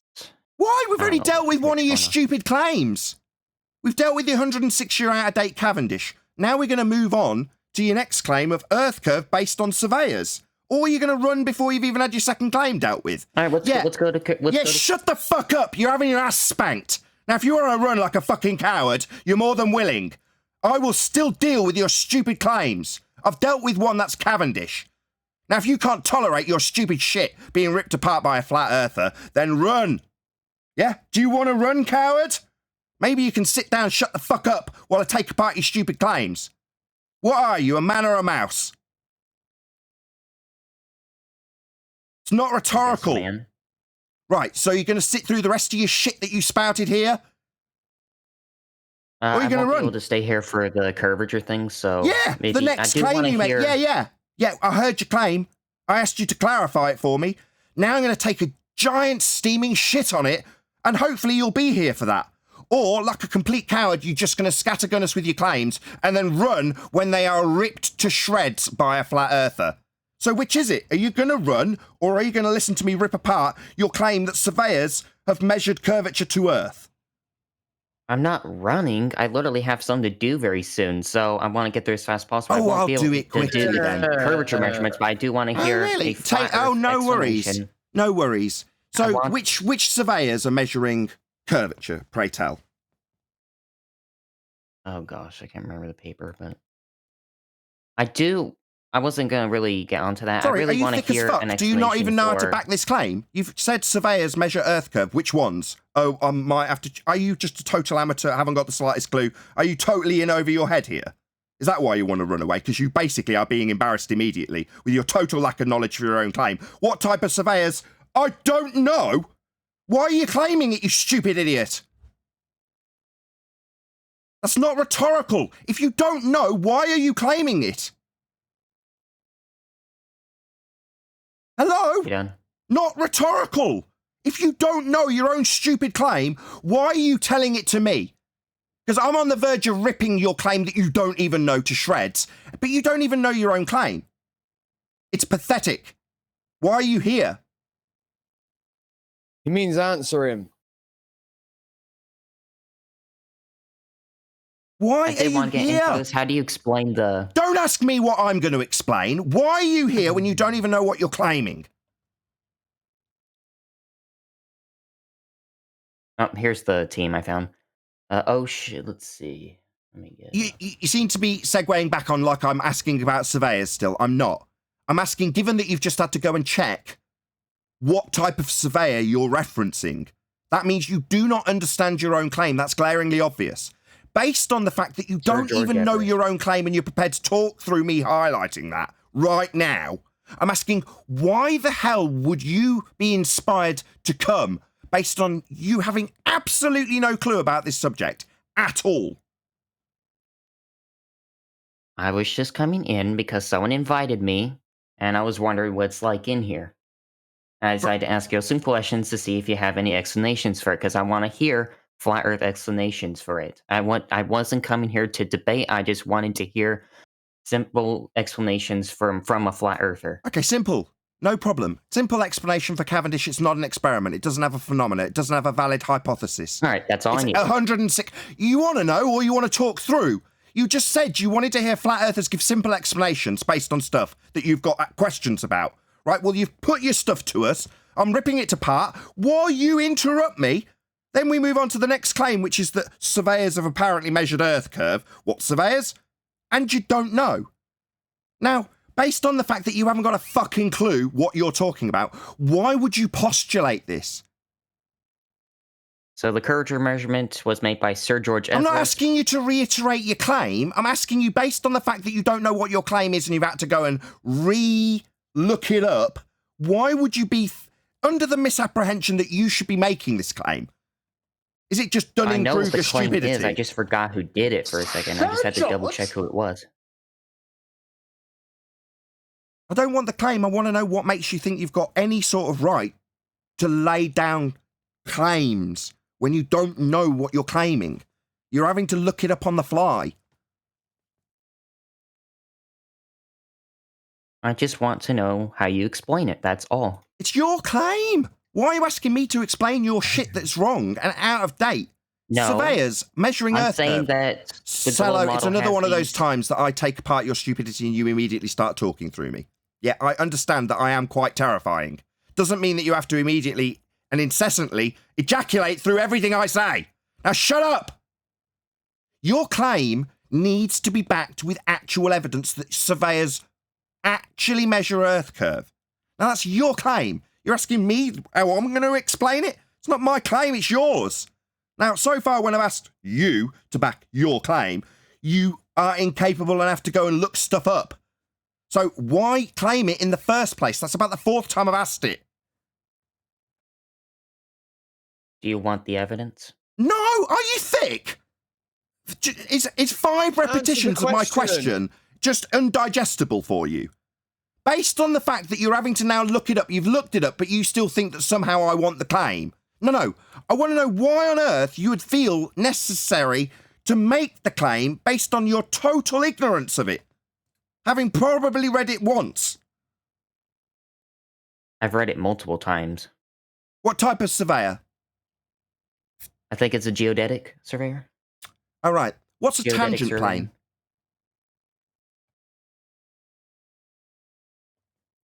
Cat got your tongue? What? You've read it several times. My God, you know all about this stuff. Several times. You can understand the argument. What's a tangent plane? Utilised by geodetic surveyors. You obviously know what it is. You've read it several times. You cocky little twat. Oh, man. So, fuckwit who's read it several times, what is a tangent plane? I don't freaking know. I don't know. So, back to my original question, you stupid, ignorant, globe-believing moron. Why on earth would you be making this claim, and then when questioned for the first time on your claim, you go all high-pitched and tell me you don't know anything about it?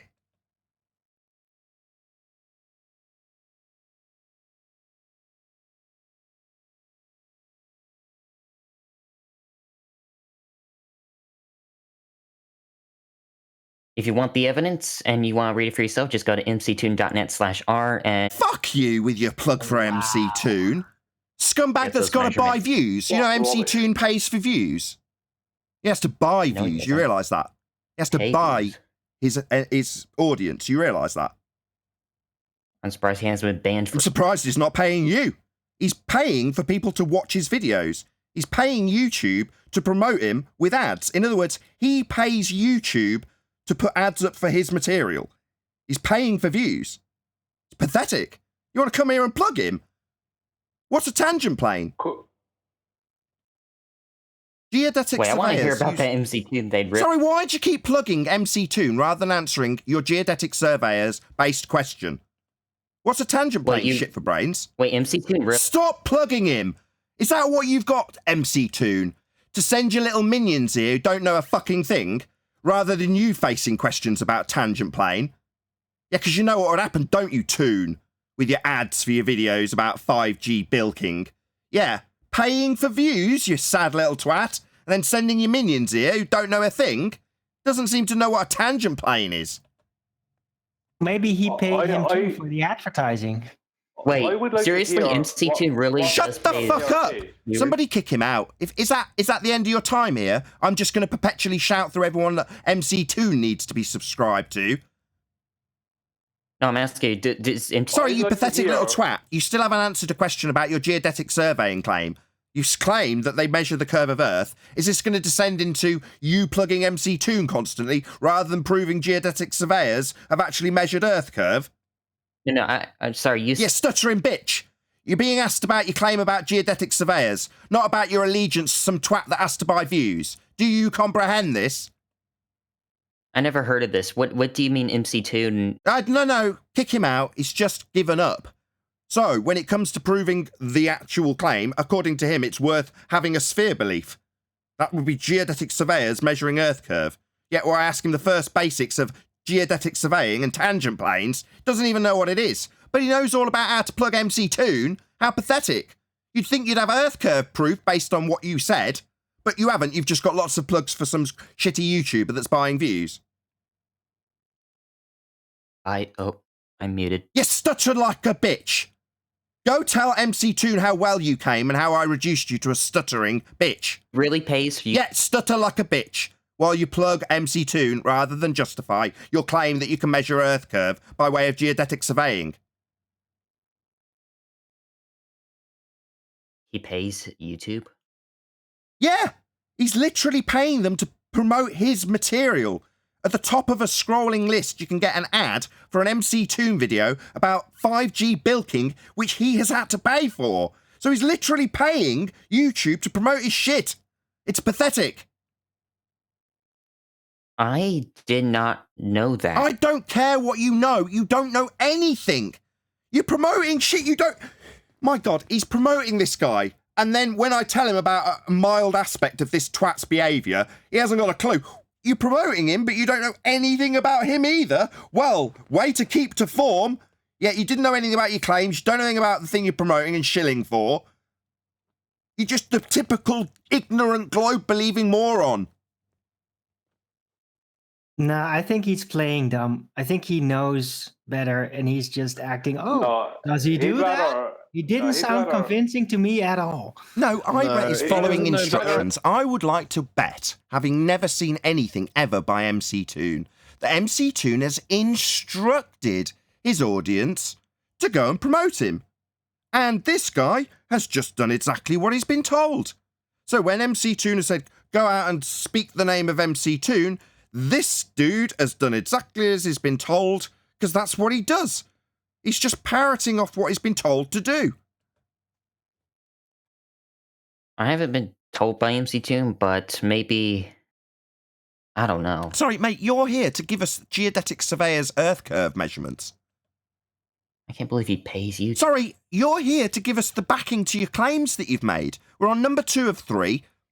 We haven't got to Bob Nodell's claim to be Earth turning underneath something that Blue Marble Science completely disagrees with. We haven't got to that yet. But you want to babble on about MC2 nonsense. Just constantly. No, I was just surprised. I didn't ever heard that he... I didn't know he paid YouTube. You for that missed stuff, out so on some Oh, prizes. right. I don't care. I care about your claim of geodetic surveyors. Somehow you think that proves Earth's got measured curvature. You're wrong.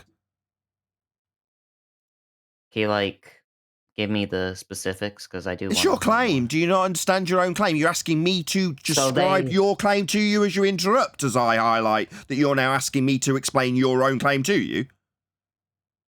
Okay, let me explain the claim. All right.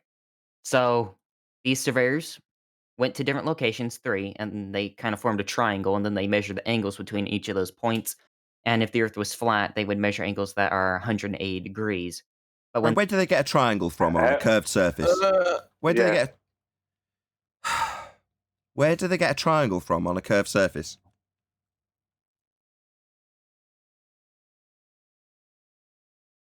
So that's the claim. I just want to know what you have to say about do it. you not know how to defend your claim? It's your claim now. Yes, triangle, I heard you. How'd you get that on a curved surface? If it's a spherical triangle. Sorry, a spherical triangle? Are you a fucking idiot? What? Sorry, are you so geometrically illiterate that you don't understand what you've just stated? Is this the level of MC Toon's audience? A spherical triangle? No, I'm pretty certain we're talking about the regular type with straight flat lines. Are you stupid? Did you not go through grade school? Do you not know what a triangle is? Hey, MC Toon, this is one of your fans. He doesn't seem to understand what a triangle is. I know what a triangle. Oh, right. Where'd you get a straight line for it on a curved surface? Second time I've asked. See how well MC Toon's audience member does.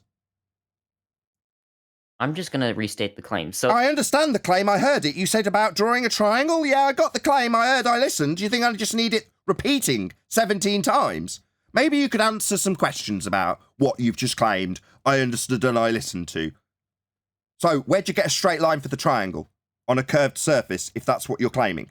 Third time I've asked. MC Toon, your compadre is not doing too well. Struggling to understand what a triangle is, and then isn't answering where he gets a straight line for that triangle on a curved surface. Fourth time asking. How do you think you're doing? Well, to be honest, I don't really watch MC Toon. FTFE is more of my guy. Oh, really? Fight the Flat Earth understood what a tangent plane is. I then raped him with that question. It was really amusing. He came on my show and described how the geodetic surveyors acquire tangent planes. I asked him where he got the tangent from. Now, obviously, this is so far over your head, being a thicko, that you haven't got the slightest vaguest idea what I'm talking about, because I'm talking about how geodetic surveyors actually acquire their measurements by way of tangent planes. Something that as I repeat, raped Fight the Flat Earth with. I asked him where he got his tangent from. Did you know that? Do you not keep up with me either? Yeah, I like to absolutely annihilate people like Craig just by asking them where they get a tangent from. Something you haven't got the vaguest idea what I'm talking about now, do you? But you're telling me that geodetic surveyors measure curve. Wow. Amazing you can't actually describe it. You just described making a triangle. And then all I've asked you is where you get a straight line for that on a curved surface 5 times you haven't answered yet. Just told me that you're a fan of Fight the Flat Earth who was raped with a tangent plane. Something you don't understand. Hey, MC Toon, by the way, he says he's not your fan. I don't blame him. You have to buy views. So that's why he's not watching and you're having to buy them. MC Toon buys his views. So, hello? Yet to tell us about your little proofsy. You don't seem to understand it. You haven't acknowledged the fact that Craig got absolutely annihilated by the same claim when I asked him where he got his tangent from. Obviously, he can't see his own hand in front of his face. It's all refracted. So he's definitely not getting a straight line for a tangent. I would have to watch whatever you're talking about. Yeah, what? Get a grip on what you're claiming? Yeah, you know shit, mate. Yeah, you'd actually have to educate yourself in what you're here to do. Yeah. We know you're thick and ignorant. Yeah, we know. You'd have to go away and understand this stuff. Yes. Of course you would. That's why I asked you why the hell you're here. Because someone invited me and I thought I'd just ask a couple of questions about... What, get annihilated? You know, whoever sent you, you need to really thank them. Say, oh, thank you so much for sending me that invite. I went in and was absolutely humiliated based on my total ignorance of everything I said. It was really funny for the Flat Earthers to laugh at me. Thanks so much for sending me that way. I want to know where he got this spherical triangle from. We haven't found out yet, Arwin. He hasn't told us where he got a straight line for that triangle yet. Maybe you should Well, go away maybe and this watch the triangle stuff doesn't about have the it. triangle that you're claiming, so you understand how to defend it. Maybe telling us that you are a fan of Simon Dan next will help you by answering this question you haven't answered. How did you think you're Simon doing, by the handles way? it, Doing but well? he doesn't really. Doing well. As well as MC I do Toon need would be to cook doing. lunch now, so I do need to go now. So I'll definitely research that stuff you mentioned. What, like the Cavendish experiment, 106 years out of date? Yeah, you do that. Yeah, about tangent planes for geodetic surveyors and how they measure it all flat. Yeah, you do that. Earth's obviously observably and measurably flat, beyond the assumption of tangents that are now bent. Goodbye. Good luck. Look, dude. Nice concessions at the end there. That was really helpful. Last but by no means least, we have a claim that there's 15 degrees an hour deviation as Earth turns underneath a gyroscope, as claimed to be proven by Bob Nodell. That would infer we have a Coriolis drift at 15 degrees an hour. Further to that, the globe asserts that anything leaving the non-inertial turning reference frame of Earth will drift at 15 degrees an hour. That would mean that aeroplanes, having left its surface, would drift from your vantage point watching them turning beneath. And that would shorten flight times. A flight from Charlotte, North Carolina to Los Angeles would only take about an hour and a half instead of 4.5 hours, because Earth would be turning underneath for you to observe this effect of the plane drifting at 15 degrees an hour because we're turning beneath it. That does not happen. Earth is not turning. You mean MC Toon's pays people? What? I just want to know where he got that spherical triangle from when he actually hasn't watched any videos to be informed about anything he was supposedly here to ask questions about. So I just wonder, where did he get that? Did he just make it up in a moment? Wait, MC Toon's pays people?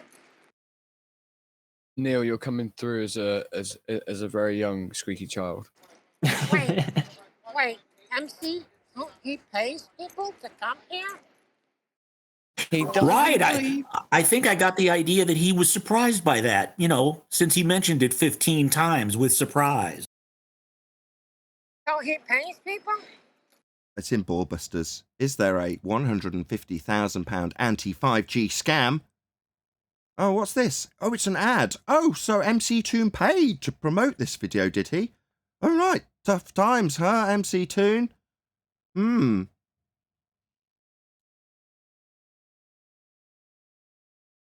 Arwen won't go against him because he bought Arwen a Bible, so we got to cut him a break. It's pretty obvious what happened there. He came in and he made claims and then pretended that he wasn't making claims and pretended that he was asking questions. Obviously, he wasn't at all, capable to deal with the veracity in which Nathan came at him. And obviously, he felt that, oh, wow, what have I walked into here? An inquisition?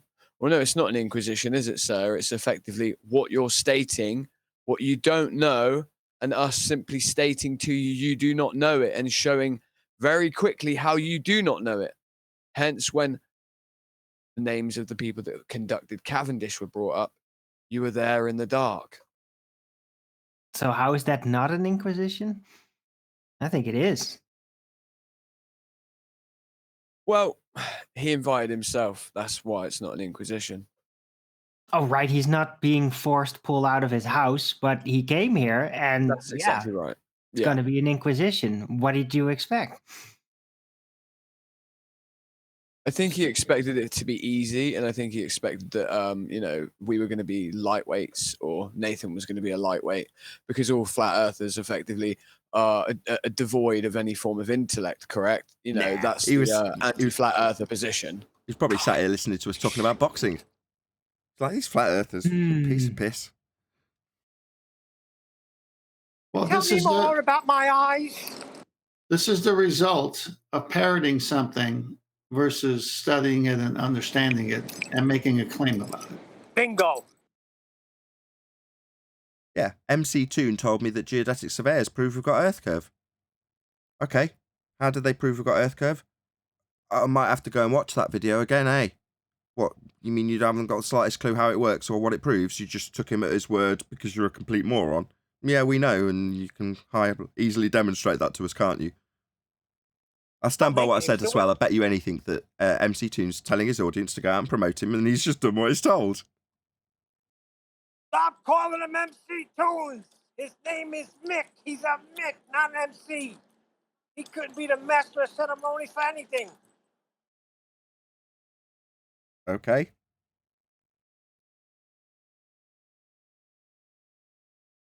Because obviously that's something to get in a flap about, Neil. Yeah, I totally understand. Yes, there is. And Well, he's- no, because Neil, I mean, another Neil, thing- are you being paid to advertise his name correctly? Yeah, Neil. Hold on. Stop shilling for Hold MC on. Toon. Stop shilling, Another Neil. thing- Shut up. Another thing, he was doing it on the fly. He was Googling information on the fly. Come on, this guy was a half a retard. Wait, so you're saying MC Toon pays people for reviews? Who've ever said that?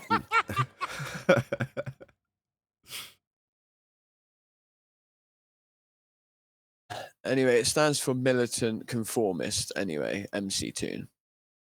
Huey's here now. I can ask him as it segues nicely. So, Neil, if I'm saying that in this arena there's no need to pull rank in terms of your previously held positions or your education, and Quantum Eraser hasn't until now done that. Whereas, what? Because it's a master of ceremonies, I should really pay that more respect, or he's probably going to get more respect for calling himself MC. It's like, what the hell?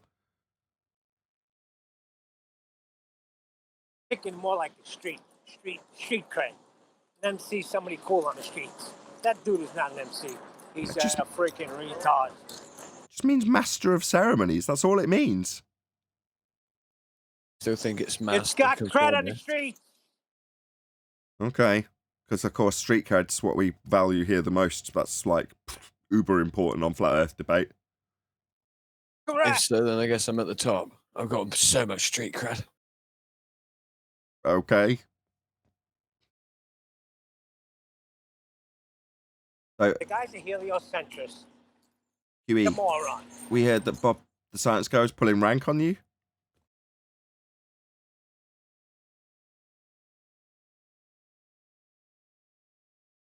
What? Company to the Raven. Come in, John. Joe Coffey, Betty Birdmaker. No, he's not around. Left his line wide open on Discord, though, I noticed. Company to the Raven. So Talk if to me, John. MC means master of ceremonies, and my son is an altar boy at high mass, and he's the master of ceremonies, can I now call him MC Sam? Yeah, if you want. Awesome. Got Third himself- grade street cred coming up. Got himself killed in now. Didn't even know it. Can't say him to the bone. It's only street cred because an MC in street terms would be the guy who's actually spitting rhymes. Mic control. Right, correct. In control.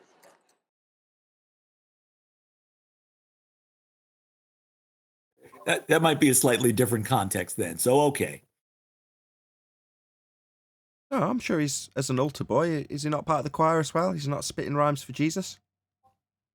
No, that's a different group.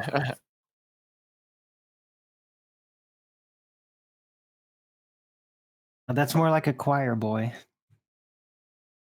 That's got it. You bet it. Let's hope he wasn't a choir toy. J-E-S-U-S is the way, yes. It's a Jimmy Carr joke. I don't know if it's Yeah, too... when we get a wave going between the sides of it's great. You say Jimmy Carr joke, I say a Jimmy Savile joke when I say hopefully he's not a choir toy. Now you've lowered the tone. I can tell my Jimmy Carr joke. So Jimmy Carr says... Yeah, anytime you mention Jimmy Carr, that's dropped the whole It's going to lower the tone, you know, already, right? He says, yeah, I used to be a choir boy. All that kneeling and standing up and sitting down. I just wished the priest would make up his mind and pick a position to fuck me in. Ouch. Nathan. Jimmy Carr. I made damn sure that I didn't take credit for Jimmy Carr's mastery of filthy, dirty jokes. You say it, you own it. was Just expert. like me when I make a claim. It's mine. Well, No, I've just absolved myself of ownership by making the disclaimer before and after telling Jimmy Carr's joke. As the representative dirty papist, I accept your concession there. Exactly, and the YouTube algorithm understands that implicitly. You can read between the lines, can the algorithm? Yeah, I'm getting demonetized for this video. Yet to be seen. I don't think you get it demonetized for verbally, personally reciting somebody else's joke. You'd have to actually copy somebody else's recorded joke and play it. If you don't for that to happen. If you don't give credit, that's a crucifiable offence in the comedy arena. If you tell someone else's Yes. joke, then you might as well get your hands cut off for doing it, because that's just not done. It's the same when Chocolate was explaining why you don't get any rap covers. Was it Chocolate explaining this? I can't remember who it was explaining. Maybe it was. But you know, because it's just you don't do it. You don't copy other people's jokes. You know, you make up your own jokes. And if you do tell someone else's joke, you credit them for it. Yep. correct. Indeed, that is very correct. Yeah, and see what happens when you don't do that as a professional comedian. Just take a look at Owen Benjamin. Hold on, Because my he friend. holds Look what on to happened to that. him. He's gonna shove his face in it for years. Who? Owen who? Yeah, check Owen out Glowbirth Benjamin. Sniper, copyright Nathan Oakley 1980. Well, my Guys, is friend it got true? this. Is it true that Owen Benjamin is a flat earther? Who? Nah, he He's doesn't not call gonna himself answer I that. don't know who but you're yes. talking about. Just Can I tell you the story about my friend that got his eye shot out? no. Please? Do you mind? No, thank you. I'd rather God, not. What the hell? Well, Neil? anyway, he had to get. I won't say how it happened, but he had to get a wooden eye. So they put a wood eye in. They did a pretty good job on it, and it looked okay. Don't call me But he wood was eye. very. Plastic leg. Listen, he was very self-conscious. Did he So- try to put on sunglasses with Can I terrestrial tell refraction the in mind? freaking story. So he went out to a dance, and there was a girl checking him out. I told him, Joey, the girl's checking you out. Go over there and at least ask her to dance. She's pretty good looking, but she got big ears. But go over there and ask her to dance. So he got his confidence up about a half hour trying to get him over there. So he finally walks over, and he asked the girl to dance, but I had to go with him. He walks over to the girl, and he says, excuse me, would you like to dance with me? So she said, excitedly, would I? And he said, big ears, big ears. Terrible. Well, since we're on that quip, the other day I walked into a BJ Value House, and Wow. I walked into a BJ Value House, and effectively on their t-shirts it says 2 meters, please. And I said to, and it really wasn't innuendo whatsoever. And I said, sorry, girl, I don't sell inches. I don't sell meters. I only sell inches. And then I instantly was like, what have I just said? I began to become very apologetic, obviously. Yeah, you know what she was thinking? Oh, is this a joke? Sorry. No, the joke is over because that is the joke. The joke was on me at that point. Like Well, I she was said, thinking, third time today I've heard that joke. No, she said it was the first time that someone had said it to her. She looked very shocked and she didn't find it funny at all. What the hell are you talking about? Have you ever seen Sid the Sexist? What? Viz character, cartoon character, comic character called Sid the Sexist. Never heard of him. Guy from Newcastle. Just a recommendation Then if I you're enjoying definitely these never- jokes, check out Sid the Sexist. If you're clicking on the report button, maybe don't check out Sid the Sexist. You know, speaking of Yeah, street don't. cred, you would think that a guy with street cred like me can never get scammed, but I'm telling you, it can happen. You What? can get scammed. Do you want Sid the Sexist chat up line? You right, love? Do you like flowers? Well, you could put your 2 lips on this cock. Oh, gosh. This is not a joke. This really happened to me, and I got scammed. Got another one? I don't get it. I don't. I don't get it. I don't get it. What? Two lips. That's good. Two It's got lips. to be explained to you. 2 lips. You might want to cut the recording Yeah. here, Nathan. I don't mind. This is already I'm well not- demonetized. I already lost monetization on I'm this not the video. sharpest It's stone. already gone downhill Exactly. a long time ago. Yep. Anyway, I got scammed by eating dinner, and we're all having a good time. So some lady comes over to me, and she tells me that I look like her son, who got killed in the Iraq War. So it changed the whole mood of everything. I said, well, I'm sorry to hear about your son. Goes back to a table, and we continue eating. And then she just comes over again and interrupts us. She goes, can you do me one favor? I never got a chance to say goodbye to my son, and he never had a chance to say goodbye to me. I get emotional, I talk about it, but it did happen. So she said, can you say goodbye, Mom, just once for me? So everybody at the table was like, come on, bro, what are you doing? The lady lost her son. So I said, okay, goodbye, Mom. And that was it. We're all eating, having a good time. Call for the check, it comes. Guy brings the check, and he says, and you're paying for your mom, right? I immediately look over at the lady's freaking gone. I said, what? Love it. Mother said you were paying for her. So I was like, you gotta be freaking kidding me. So I run out of the freaking restaurant. I see her down the block. She's about to get in the bus. I go full speed to her. $275 check. As she's going on the bus, I grab her by the leg and I start pulling on her like I'm pulling on yours. Very good. Hey, Neil, very that good. was my mom, Wow, homie. that That is was my terrible. mom. That was my That's a true mom. story, not a joke. Yeah. I had to close the Discord line for Saturday States because you had your mic open the whole time making background noise. Thank you for that. Oh, worth I it, just got worth it for it You're was my pulling- mom. You're pulling on her leg like you're pulling on mine. What? Oh, you son of a bitch. Yeah, What'd I do? nothing. You It just had wasn't your me, mic though, open. no, Nathan. Just causing background Right? noise. Oh, Yes. oh, here, hold on. I suck at this kind of stuff. You know That's what I mean? okay. I've got control over it. I can sort it out, but just You when guys the literally middle gotta of hold my hand through all this. Hold on. it's okay. Wait. Hold on. If I interrupt Neil in the middle of his, Does that sound better, or is that still messed up? no, your mic's wide open so we can hear it. If your Hold mic's on, not hold on, on I'm mute, sorry, hold on. when you're Can not, you hear us? there we go. Perfect. He's got the mute button. Real After good. you talk, go on mute. That's all. See, watch. Copy that. Unlike I'm this. sorry, bro. Sorry. No, it's fine. Don't worry. Okay. This time.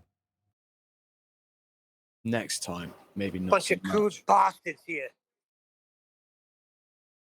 I like to say bar Well, stewards. if you guys have any questions for me, I'm always here for you guys. If you guys want to know about the second law of thermodynamics, gyroscopes, and stuff like that, I can always refer you to one of my friends like Witsit or something. You know what I mean? Oh, that's handy. We've got other people like that on the Globe Yeah. side. We can ask them anything they like. They can just refer us to MC Toon. Yeah, that's true. Hey, but you know what? I brought about, in the past month, I brought about 15 or 20 inmates. What, to Flat Earth or to Justice?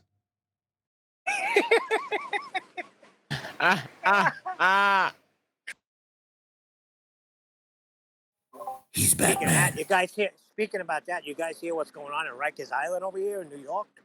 Oh my goodness. Oh, I have heard a little bit about There's it. going to be a You had freaking riot floods. there soon. What is it next? Locusts? What next? Well, Neil, go ahead. I was just saying, I work with a guy whose relative is in there. He said it's really bad. I mean, like, really bad. There'll be a freaking uprising there soon.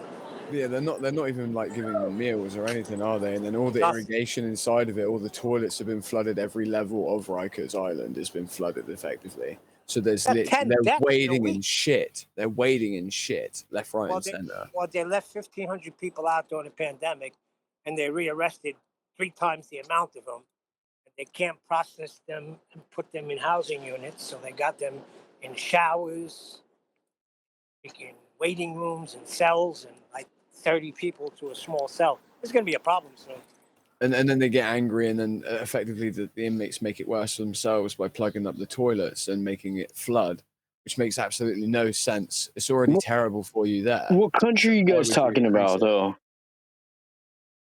America. What country is that? America. New York, America. That's the good old US of A, the greatest country ever. I never seen no people filling up the toilets, but sometimes the plumbing's so bad they gotta lock everybody in the day room inside one cell where they come and fix it. America's like a third world country with a Gucci belt, man. No, Yeah, just I picked up on spent a something. lot of my years incarcerated, bro. I fought for California wildfires and shit. So, are you talking us from the inside?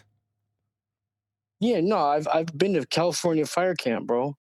You know, I went to a northern camp for 3.5 years. Don't know what that means.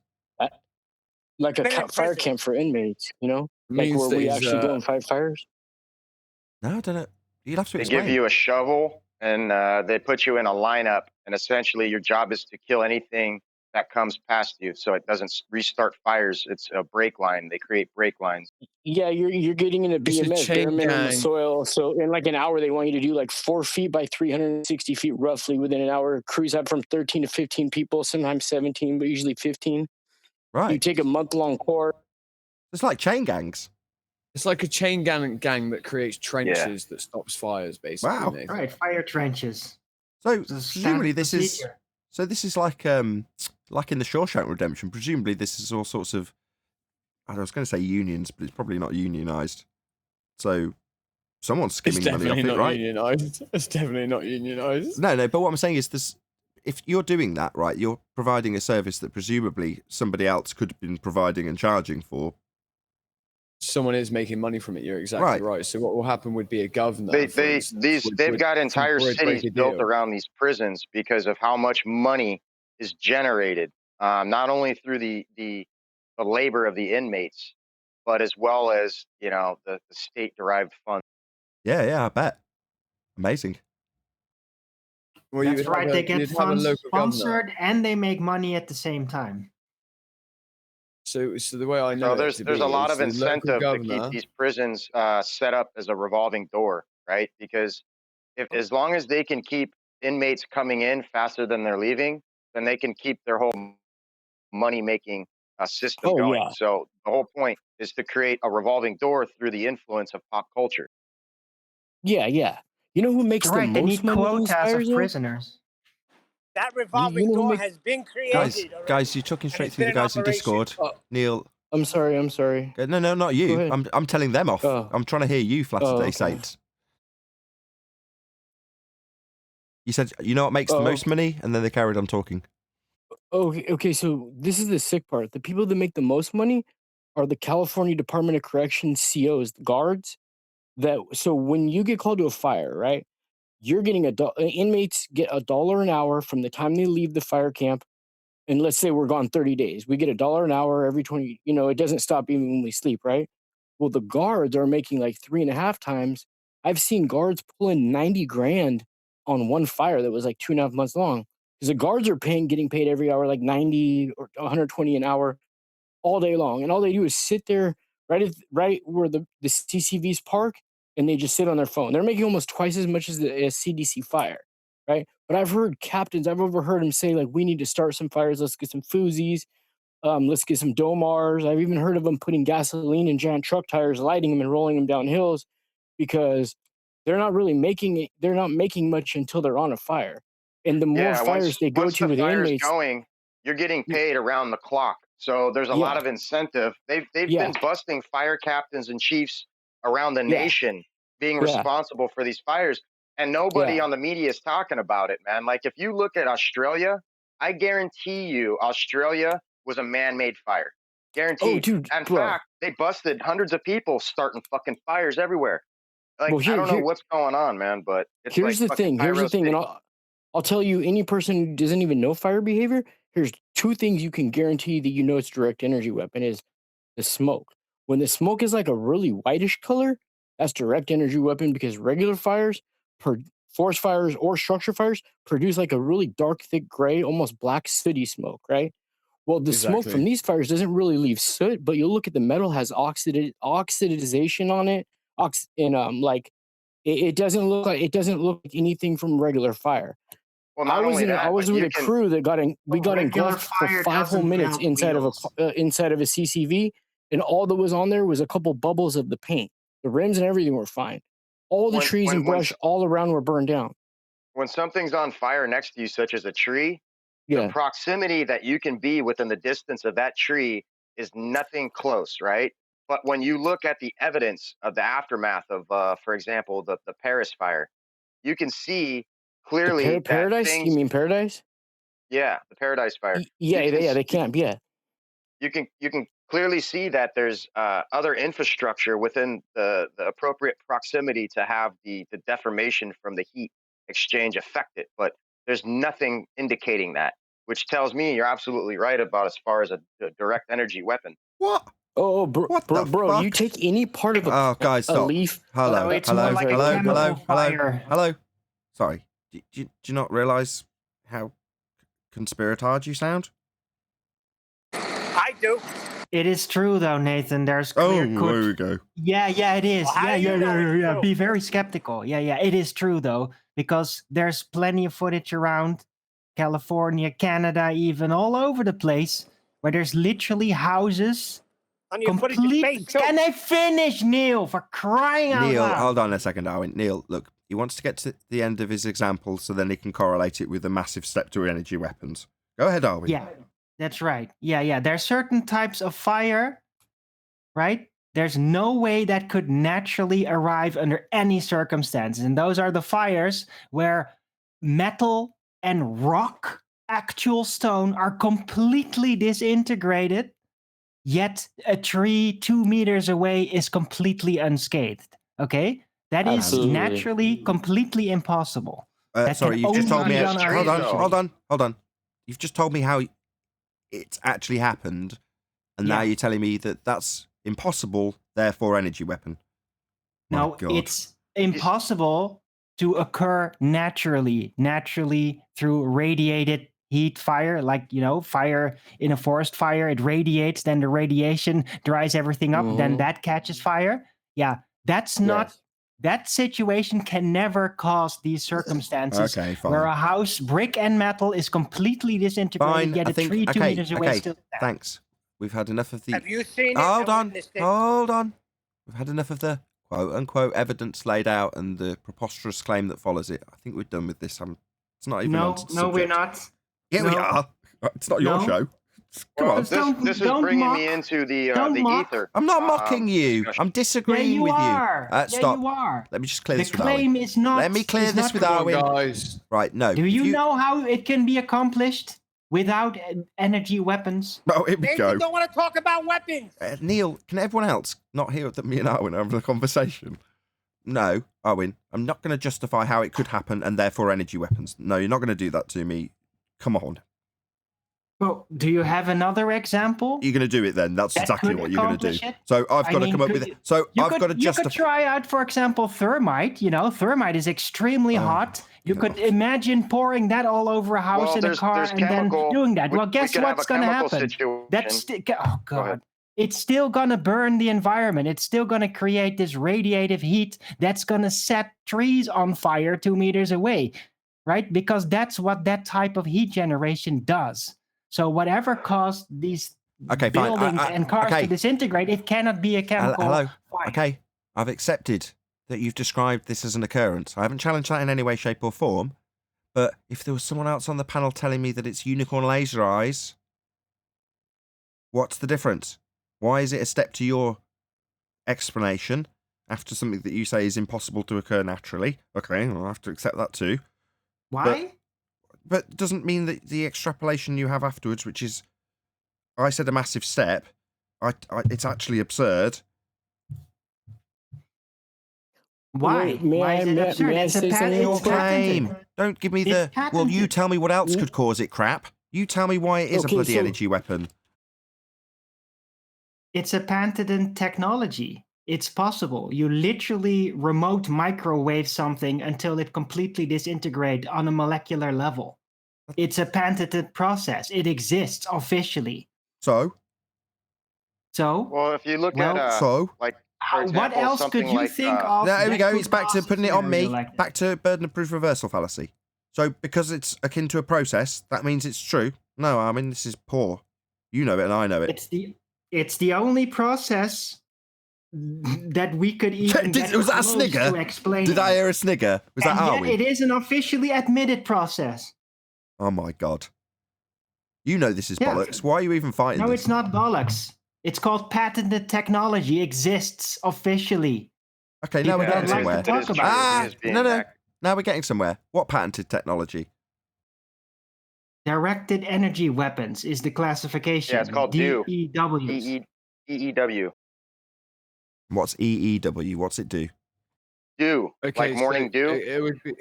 Let me just explain. So it would be DEW. a form of a chemical laser would be one way.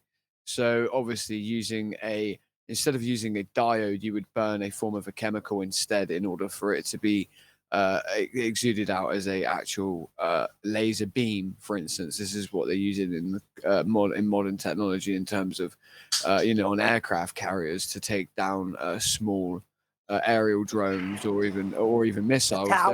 There are patented technologies, but that doesn't. Besides the point, there are forest fires that are clearly, and I mean very clearly, and historically recorded going past the point of any form of explosive.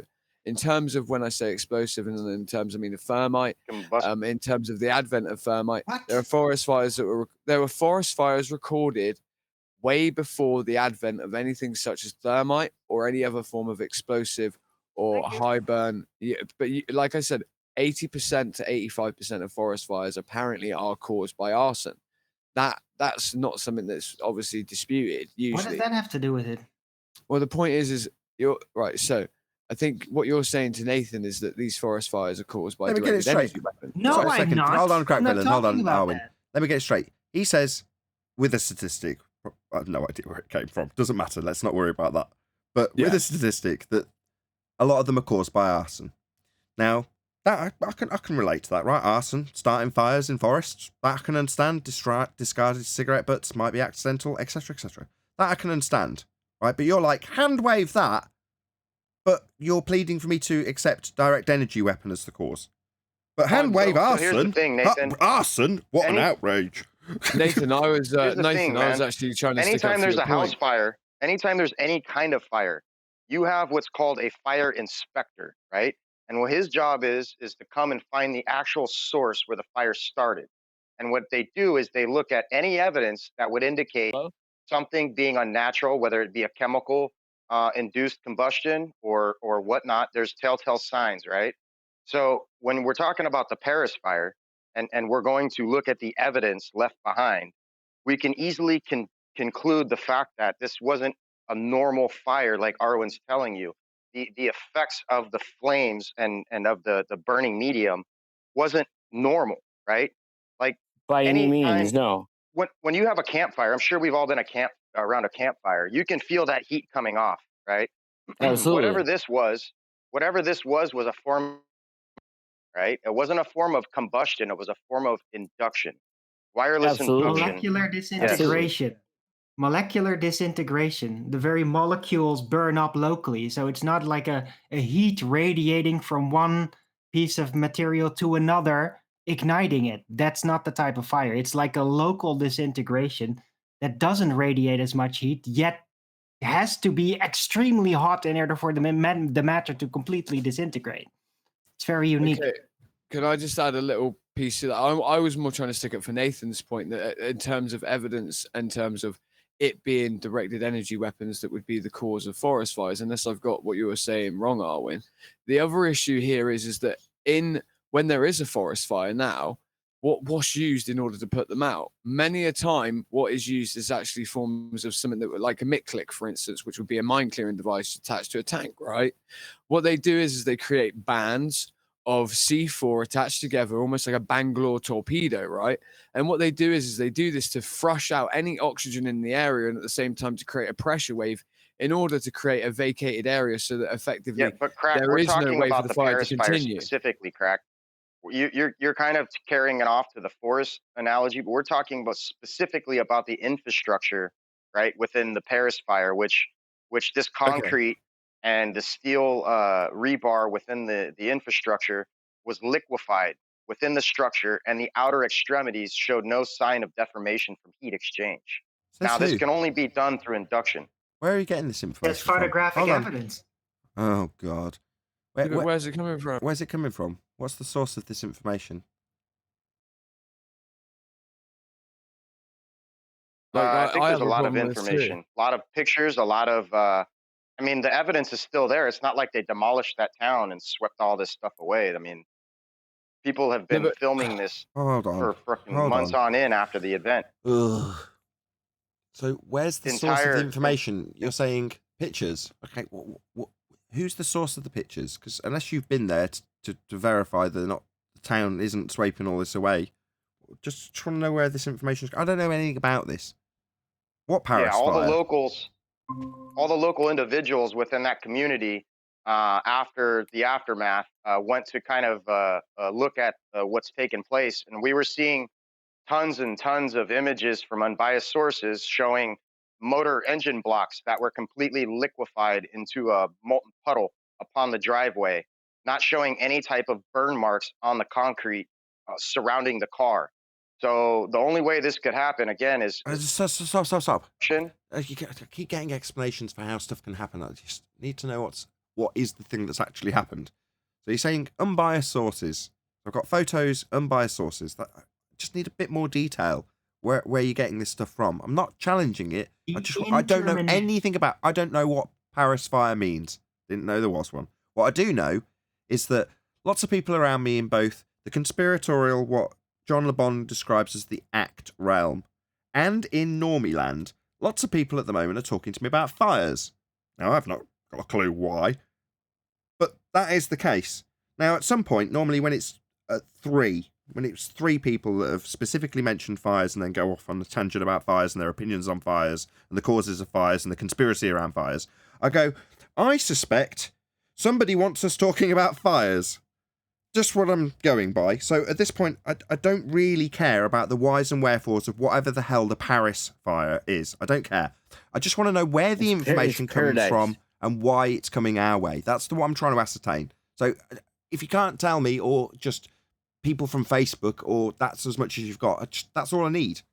Why? Why would you think that we would know why it's coming our way? I could divine it. I could divine a reason for you. A good reason, even. I'm not you want to hear my divined reason? No. Okay. Just want to know what the information is. And like I say, I've explained my reasoning, Arwin. I'll repeat myself. Typically, I pay very little. No, hey, you'd make a really good lawyer, bro. Let me just explain to Arwin, because he didn't listen the first time. All right. Right. If somebody comes up to me and starts randomly talking to me about fires, then I go, that's interesting. If somebody within a week does the same thing on a different tangent, but specifically related to fires, I might go, I wonder if that's something I should be paying attention to. Then when you end up in a show talking all about fires, and then suddenly we're onto conspiratorial tangents about direct energy weapons, I at that point go, okay, why are we talking about fires and Normieville are talking about fires and Facebook are talking about fires? So I can answer that. Go ahead. Because it's scary and it's convenient to them. Within the flat Earth community, right? We're under the presumption that we're within a contained system. Okay. Now, the narrative that the mainstream has been pumping is this global warming. It seems as if this global warming effect and our understanding of this supposed firmament kind of coincides with each other. But yet it's like when the globies try to explain that there's no container, it's doublespeak, because within their paradigm, we have the greenhouse gas effect, right? But at the same rate, they're telling us that we don't have this gradient. So it seems as if they're like literally just being hypocritical. This has absolutely nothing to do with DEW at all. Climate change. Not DEW, but I'm saying he's asking about fires in general, right? And we've seen no, not fires in narrative general. for the mainstream talking about this carbon emission and how we need to do something to essentially slow down this. I understand your but point. it has no relations whatsoever to the specific subject. Fires have a major relationship with the carbon emission. as well as volcanic eruption. Like all of this kind of coincides. No way. Kind of. Did you say volcanic? Can't believe this. Can't believe this. Give me 2 seconds. Give me 2 seconds. Give me 2 seconds. They're shoehorning it away from the subject. No, I'm not. Getting a little Arwin, uncomfortable. can Subject. you calm down about your bloody energy weapons? There's more to life. Right. So I'm going to show you this. Somebody else. This makes it 4. So I said there was 3. Now that the guy said volcanic, I'm going to bring up this, which was sent to me by a subscriber. So this is from, did he say I could reference him by name? Just give me 10 seconds. Please don't all just pipe up. Just bear with me. Yeah, he says the pics. He doesn't say I can specifically mention him. I'll just use his first name as everyone starts chirping up. Right, so the guy's name's Pedro. I won't give you any other information on him. But he's from Barreiro, how'd you say it? Barrio, Barreiro - Lisbon. Yeah, that's where it's these images have come from. And he's asking me specifically about smoke and volcanoes. Yeah, similar sort of dealio. So it's like, I didn't pipe up because I got this and thought this is the third thing. And I'm like, no, it's not fires, it's volcanoes at a distance. And it's suddenly in his mind that he should be telling me about volcanoes and smoke and fires. But it's not really the same thing till this dude starts talking about CO2 emissions and global warming and volcanoes. And then I'm like, so this is now connected because this guy's connected it for me. So it's like lots of people have all got the same mindset at the moment. And I just want to know why, Arwin. That's why I'm quizzing it, not because of the excuses or reasoning behind your explanations for whatever the hell the Paris fire is or melting engine blocks. I'm more interested in why are we being steered to talk about this? Therefore, what's the sources of the information? That's normally where I start.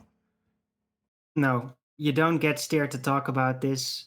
Google search algorithms actually avoid it. You really have to go look out for it, and then you'll bump into the conspiracy sector that harps on about it constantly and tries to pull it out of contortion. But it's a real thing. It's been happening for over a decade. It's like entire villages have been disintegrated in California specifically. Yeah. Everyone's under the spell. Nobody's understanding. Yeah, under the spell. Yeah, but that village is still gone. And you can I'm not going to do it, but you can go in your car, drive past it, and film it live. And then you can see it. Can you? There. So you have. When did you do it? I didn't do it. Where did you get the information from? That's all I'm interested in, but nobody cares. Live rolling footage. Okay, bleed through me indefinitely about this crap that you've got and not tell me where it's come from. I'm going to take blame for this because I messed up when I first identified it. It's not the Paris, it's the Paradise. So if you've been trying to source any information upon what I've said, this is why you're probably not pulling anything up. It's the Paradise fire. No, I'm not. Hello? What are you doing? No, for about the 5th time, I just want to know where the information's coming from, the source. Just nobody's interested. Do you want to tell me all about the plight of people in villages and talk through me constantly? Oh, God. I'm going to round out this show. I'm starting to get fucking frustrated with everybody. YouTube's the source. Oh, right. Hey, I can give you 3 actual facts that you can look up within 30 seconds. How incredibly helpful of you. Thank you so much. Are people not getting what Nathan's saying? No, clearly not. There's a narrative toward making us want to discuss fires. What is the connection to it? What is the source information to that? Why are we speaking about it? There's a reason as to why we're talking about it currently. That's why I tried to bring in the statistics. The statistics that I brought in were gathered from fire investigators, right? Which is what he was talking about, cigarette butts thrown, electrical wires, etc., etc. The most common cause of these fires is usually, as I said, human error versus arson, etc., etc. Again, also, then you would need to look into the methodology in which they actually stop fires from continuing to burn. Sometimes thermite and C4 is actually used in those methods. These are established methods. Okay. We got all that. Okay. Don't want the same. Hello? Yes, I got it all. I don't need it rehashing 5 times for everyone talking through me.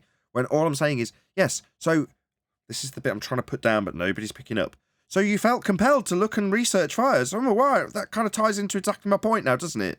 So suddenly at your fingertips, you've got fire research. Yeah? Oh, right. What compelled you to do so? the rumors that were kind of overblown sounding. Individuals. I had to look into it myself, see the footage. Oh, here we go. Everyone wants to shout through everyone else telling how compelled you were now. Yeah. That's what you asked, didn't you? No. I'm not saying tell me how compelled you were. Nobody's listening. Don't tell me how compelled you were to do it. I've just had that from Crack Villain. Yes, I can now listen to a repetition of how compelled you were in this direction when I'm trying to ascertain why the hell you're compelled in this direction. So don't now tell me about the plight of people or melted engines or how compelled you've been. When I'm trying to ascertain the source of the information and why the hell everybody's suddenly compelled to look into fire information. Now, I'm not compelled. Now, I'm not subject to very much media, but nobody's telling me that it is the media giving them this information. Nobody's telling me anything. They just want to tell me and interrupt me constantly about how bloody compelled they are. I'm trying to answer you asked what Nathan. compelled you to look into it. I answered what compelled me to look into it. Arwen, you're off the beaten path, bud. He's asking for the evidence at hand that led you to this conclusion. He wants to know the source of it so he can make up his choice as to whether or not this was a biased source or an unbiased source. And my answer to that, Nathan, is the fact that every individual within that city that experienced that particular fire was on filming on their phones. We've got like hundreds, if not thousands of schools, right? All having collaborated evidence that is specific to the individuals within. And how many of them do you know? I'm not talking about an individual. Okay. Go ahead, sir. And how many of these individuals are you acquainted with or have spoken to? Me personally? None. Did you say me personally, Nathan? What's the point? Is there a numerical value that will make it worth it? Oh my God. Lots of triggered people. What is this going to be, Arwen? You're going to tell me about melted engines when I'm trying to actually get the information out of this guy? Oh, you're going to do it. Well, maybe you should just say, hey, guys, I don't want to talk about this anymore. Well, I'm talking about it. Why didn't you say that? Because that is what you're doing. No, that's not what I'm doing. You need a numerical value of people. No, he's asking for the antecedent information that would lead people down the path toward looking into this. Thank you for the summary. Yes. So the guy's saying, are you asking me if I've got primary source information for what I've just said I can explain? Well, obviously, yes. I did not interview any direct individuals that were within this, no. But again, everything that I'm gaining, right, is via video provided by the individuals. So I have not interviewed anyone. No. Oh God, it's like I'm pulling teeth, blood out of a stone. Photos, videos. Could you? We don't know. I know. Immediately, Arwen should start raging through me. My frustration level isn't being tonally expressed enough for Arwen to not pick up what I'm putting down. Sorry for the summary there, Nathan. That's why. Yeah, you too, villain. Jesus wept. Was my subtlety not picked up by you either? Right, yeah. So, primary source research. Yeah. What you're telling me is video. Photos. From people. Could you be any more fucking vague? What is vague about that? Yeah, I'm not following, Nathan. I apologize. I'm not trying to be what part disruptive of here. Where have you got this? If I said to you, oh, you got a map. You're walking around this part of the neck of the woods. Where'd you get that from? What would you say? Would you say from people? DMV. Fuck's sake. Where did you get the information from? I've said it about 17 times. YouTube, and I said it 15 minutes ago. YouTube, right. I don't do Facebook, but supposedly all these people, were posting shit on Facebook too. I mean, I wasn't there, right? Like I live several miles away, but so I was, had no other source to rely upon other than the individuals that were making these claims and showing their evidence. Okay, and do we know any of these individuals? I need to correct myself, by the way. It's not YouTube. God, this is so fucking difficult. I'm starting to get annoyed too. So do we know any of these individuals? Has anybody interviewed them? Again, I haven't personally. There has been a ton of interviews. There is a ton of people that know the individuals. I personally do not. I see. So there's people who know people who've got videos on Facebook and YouTube. Is that correct so far? Yeah. Why are you laughing? Oh, stop. Because Jesus, who is that in bloody G+? Can you not sense that I'm getting frustrated, guys, in G+? Can you not sense that? You think that a constant stream of interruptions is going to get my temper any more in check? I assume that was Arwen as he left. So, can you explain to my audience why you're chuckling? Don't beat around the bush, just lay it out, because the penny's obviously just dropped. Because the way you present that, it makes it look like childish evidence, right? Like I'm telling you, I heard a story from someone else type shit. Doesn't sound very convincing, right? I haven't said that, right? I'm leading you. Yeah. You're giving me your evidence for your claims here. This shite that I labelled really early on as total shite, conspiratard nonsense that we've had to spend about an hour on. And now you're like, oh, right, oh, yeah. So what? My friend has got a tennis partner's wife who died in 9/11. Yeah, but the thing is, Nathan, we're talking about, an entire city. You're going to go through, so it's back to Arwen's version of the plight of the people, none of which you know or have talked to, none of which you're associated with, and you've seen on the absolutely unequivocally controlled media that is Facebook and YouTube. Man, I'd just take that at total face value. And then I'd decide to extrapolate that shit out into energy weapons to pollute my audience's ears with, and then not understand why I'm getting frustrated with the complete shit that I'm being presented. It's like we move on to a different subject and suddenly everything that we learn here is completely forgotten about. We turn into total idiots. I feel ashamed, frankly. Yeah, exactly. We turn into the conspirators that we're actually against. We're trying to stick to empiricism, right? We're trying to stick to source information, and then effectively what gets brought in is the exact opposite. So it's extreme. No, wait there a second, dude. It's extremely frustrating. Like I've been starting to get frustrated with this myself, so I can understand Nathan's frustration, because at the end of the day, we're doing exactly the same thing of which we're claiming other people are doing. So now we're doing what they do.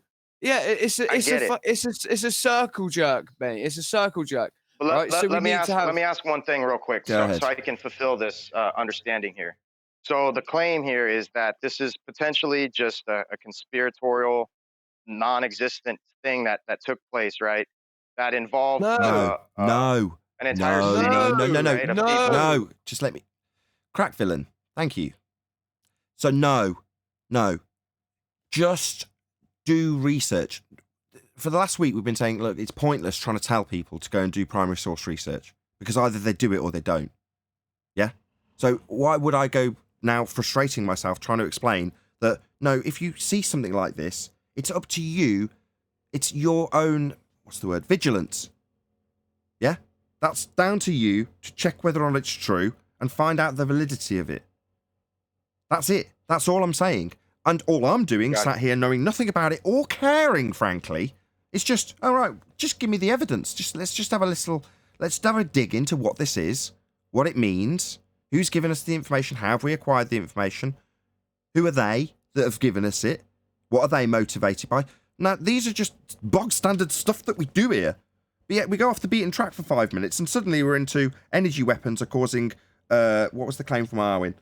A tree that's burnt next to an area that isn't, that's fucking energy weapons. It's just like, oh, God. Is this really what we descend to when we move off the subject that's kept in check by people like Quantum Eraser? Suddenly we all turn into conspiratard idiots that don't research?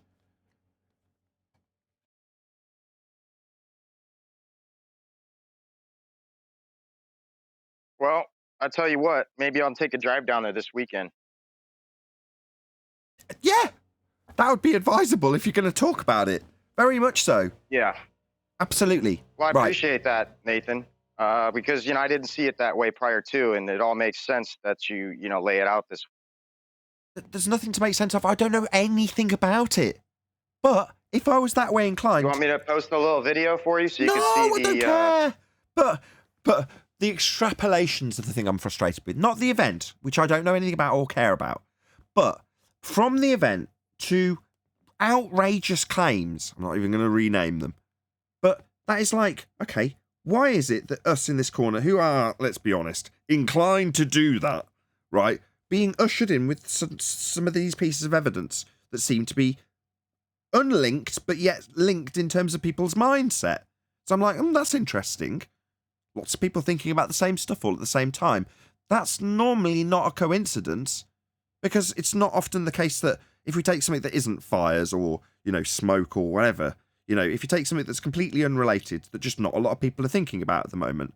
So in terms of the lushness of the grass, nobody's thinking about that at the moment. Now, I'm not trying to create a trend or anything by saying that. I'm not trying to subliminally plant it in people's minds. It's just something that we're not talking about at the moment. But if next week suddenly everyone's concerned with the amount of oxygen production of grass and how it's not quite how it used to be, and suddenly the conspirators start telling me it's a fucking energy weapon that's causing the grass to change colour, I'd go, why is everyone suddenly concerned about the colour of the grass? That's interesting. I never thought about that before. That's actually a good point. I'm going to start looking into that, Nate. You cheeky bastard. That was At least you made me laugh. Look, no, nobody needs to look into the colour of the grass. That is not what I'm saying, and you damn well know it. But you just got to ask yourself, when suddenly some subject is on the minds and in the hearts of everybody, you got to say, well, why?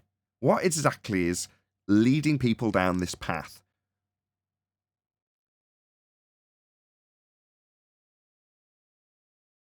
Yeah, I agree. I mean, it seems like it's been like really heavily publicized, right, via the media.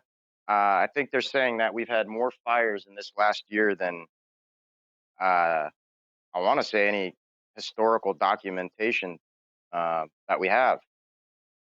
They say that Eurasian fire in Siberia was bigger than all the combined fires last year. I don't know, man. They're really pushing this hard. I don't doubt there's a lot of fires. If you were subject to the oppression of COVID and you were a middle-class business owner, I reckon there's a fair few % of them that would just torch their building after losing it all for the insurance money. 100%. This is what I was thinking as well, Nathan, is that's what I'm not saying that's what I would do, but I'm saying that's logically what would follow. Yeah. Oh no, my business that completely failed over the last 18 months is on fire. Woe is me. I'm a fire water damage restoration contractor, and it seems pretty odd to me that most of the clients I deal with are high profile clients that have like multi-million-dollar artwork and stuff within their properties. Exactly. Right. It seems a little suspicious, right? Yeah, you're not kidding. See that? Then now we're getting to the crux of the matter, right? There you go. That's exactly the point. Like, why is this being spoken of? Why is it being projected outwards so that we're even speaking about it now? And this is where the frustration comes from. Where's the primary source information? Where did it come from? Why are we speaking about it now? Again, what's it connected to also? It's a reification. The whole thing with the forest fires, again, in my opinion, is a reification of the very thing that we hate, which is pseudoscience, right? The pseudoscience of what? Climate change. Right. It's deeply connected to it, right? Yeah, also, if you're going to create lots and lots of narratives about fires, probably because there's a narrative that needs to be buried in it. So, not that I'm trying to figure out what that narrative might be, but yeah, if you can create lots and lots of stories and lots of talk and discourse about a subject, your awkward bit gets buried nicely within it. Exactly. Whereas if there's no discussion and clutter and, I hate to use the analogy, but smoke everywhere, your firework gets a lot more noticed. Sorry. But you know what I'm saying? If there's lots and lots of talk about, a particular subject and then your awkward bit has to be released into the public, if there's no talk about that awkward thing, then that gets focused on a lot more. Maybe. But I'm it's just exactly speculating. that. It's the magician with his hand, and it's the sleight of hand. Again, it's effectively, again, like, I don't like to use the analogy, but to dig the trench, right? That puts out the fire, right? Effectively to create a line that stops the burn, that stops the spread. to stop the spread of what, though, right? You know, that's the point. And that's why, again, it'd be very pertinent. We would have primary source information from the exact people that experience these things in order that we could denote exactly what's going on. Because otherwise, we don't know whether or not this is just, again, another conspiratard agenda that they wish that we speak out of our mouths. And that's why I started to get frustrated again, because I'm like, well, again, we're just speculating on things about things that potentially could have happened and causes of the thing that could have happened. And therefore, what? We're in conspiratorial land again. And effectively, we are the conspiracy theorists. We're the flat earthers, right? And we're trying to step away from that. We're trying to stick to empiricism. So, and so that's exactly why that would be a frustrating topic to bring up right away. Right, especially when you don't have the things that are there that are needed in order for us to discuss this in a manner. I get it. That makes it proper. It tarnishes the appearance of our camp completely. I understand. Well, exactly. No, I don't care about the camp. It's just, you know, you should be ashamed of yourselves. Maybe I should have rephrased it instead of I am ashamed, because that makes it seem like us as a group. Yeah. No, you know, it's down to you as the individual to want to know more about these subjects. And now I'm hyper skeptical, generally speaking, because you find out there's a massive lies, and then you kind of go, all right, so the levels of deception go deeper than I ever expected. So, okay, I better remain vigilant at all times when it comes to newly presented information. Just ask a few more questions, and if it intrigues you or affects my life in any way, I'll start digging. And, you know, in this case, I'm like, okay, this seems to be something that you are all interested in. So obviously, by my own standards, I would assume that you want to dig into it. So when you get lots of vague answers from people, you're like, okay, so you've got explanations for your theory, we'll use in the Mystic Meg terms, for why this might be happening. But what's actually happening? And how have you found out what's happening? And how have you verified that is actually what's happening? And if it's just Facebook and YouTube, it's like, well, they are the new TV as far as I'm concerned. Social media replaces the radio and television. So in terms of how that's controlled... Exactly. And manipulated, do you think that the claws of the people who control us haven't got their talons well and truly sunk into Facebook? It's theirs. They created it. Oh yeah, of course. Well, of course. I'll talk on that for a split second, and this is the issue with Facebook, with YouTube, is that it's effectively the same thing, is that people used to give the news would be given to them, right? They would take it in on face value, because reporting back then may have seemed, let's say, a little bit more, intellectually honest, for instance. But now what we have is a self-discovery.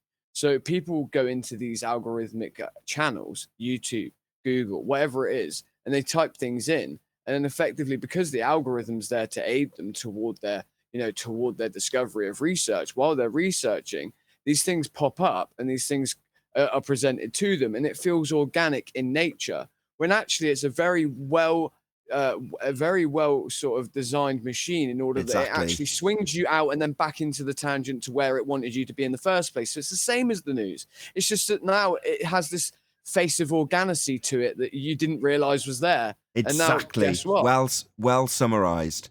Yeah, so everybody that you quiz on things like this, when people present this information back to you as a third party to the information that they're presenting, and you start quizzing them on it, in their mind, they've just discovered this purely of their own volition. It's like, yeah, but you were led to it. You didn't dig into it to find it. And when you found it, you didn't dig into it after the fact. Now, you might have some cursory or ancillary information that you know about that's related, and you can link it to it nice and quick. Now, for us in the conspiratorial land, immediately it's linked to stupid things like energy weapons. You're like, whoa, hold your horses. What's going on? Why are you doing this? You're like, yeah, well, because the well-oiled machines that we interact with have led us all to a particular destination, all at the same time. Now, you all might believe that it's organic and that you just happen to find all these people naturally telling you about this, that, and the other. It's like, well, why does Nextman know about it and is already clued up to the point where he can have a full-on discussion with you? Did you both just happen to naturally find it? Now, in some circumstances, like with QE and myself the other day, when we were both looking up the definition of triangulation for sextants at the same time, we're both talking about it, we're both in the same circle, we might as well both be in the same research group, so not a stretch for that to happen. But when it's two random strangers, like when I take my rule of three, it's like, I'm not thinking about fires. There was a fire here recently. Literally, for me, I filmed one. Does it mean it's on my mind at all? No. Fires happen. Doesn't stick in my mind in any way. But then when several people come up to me and start talking to me about it or sending me emails about it, I'm like, there's something going on here. People are being led to think about this subject. Now, your description of how they're being led to come to that conclusion, I completely agree with. That's what it's for, to algorithmically lead you to what they'd have just previously told you on TV. That magic trick's a bit old in the tooth now, and people are a bit wise to it. They don't necessarily trust the reporters telling them.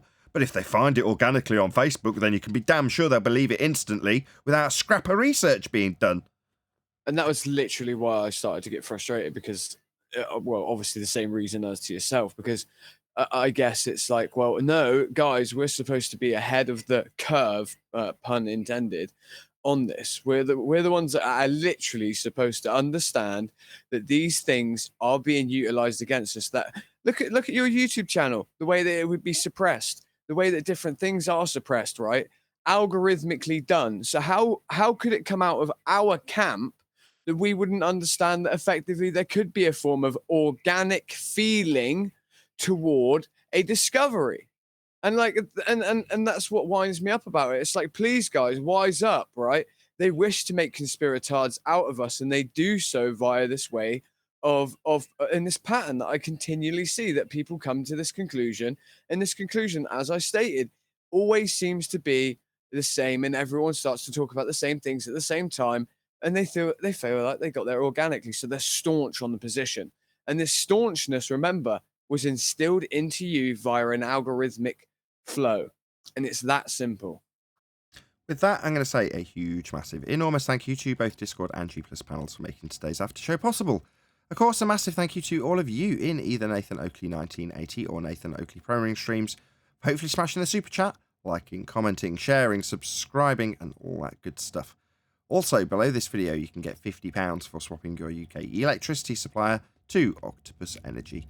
I've been Nathan Oakley, and I will see you all in the next video.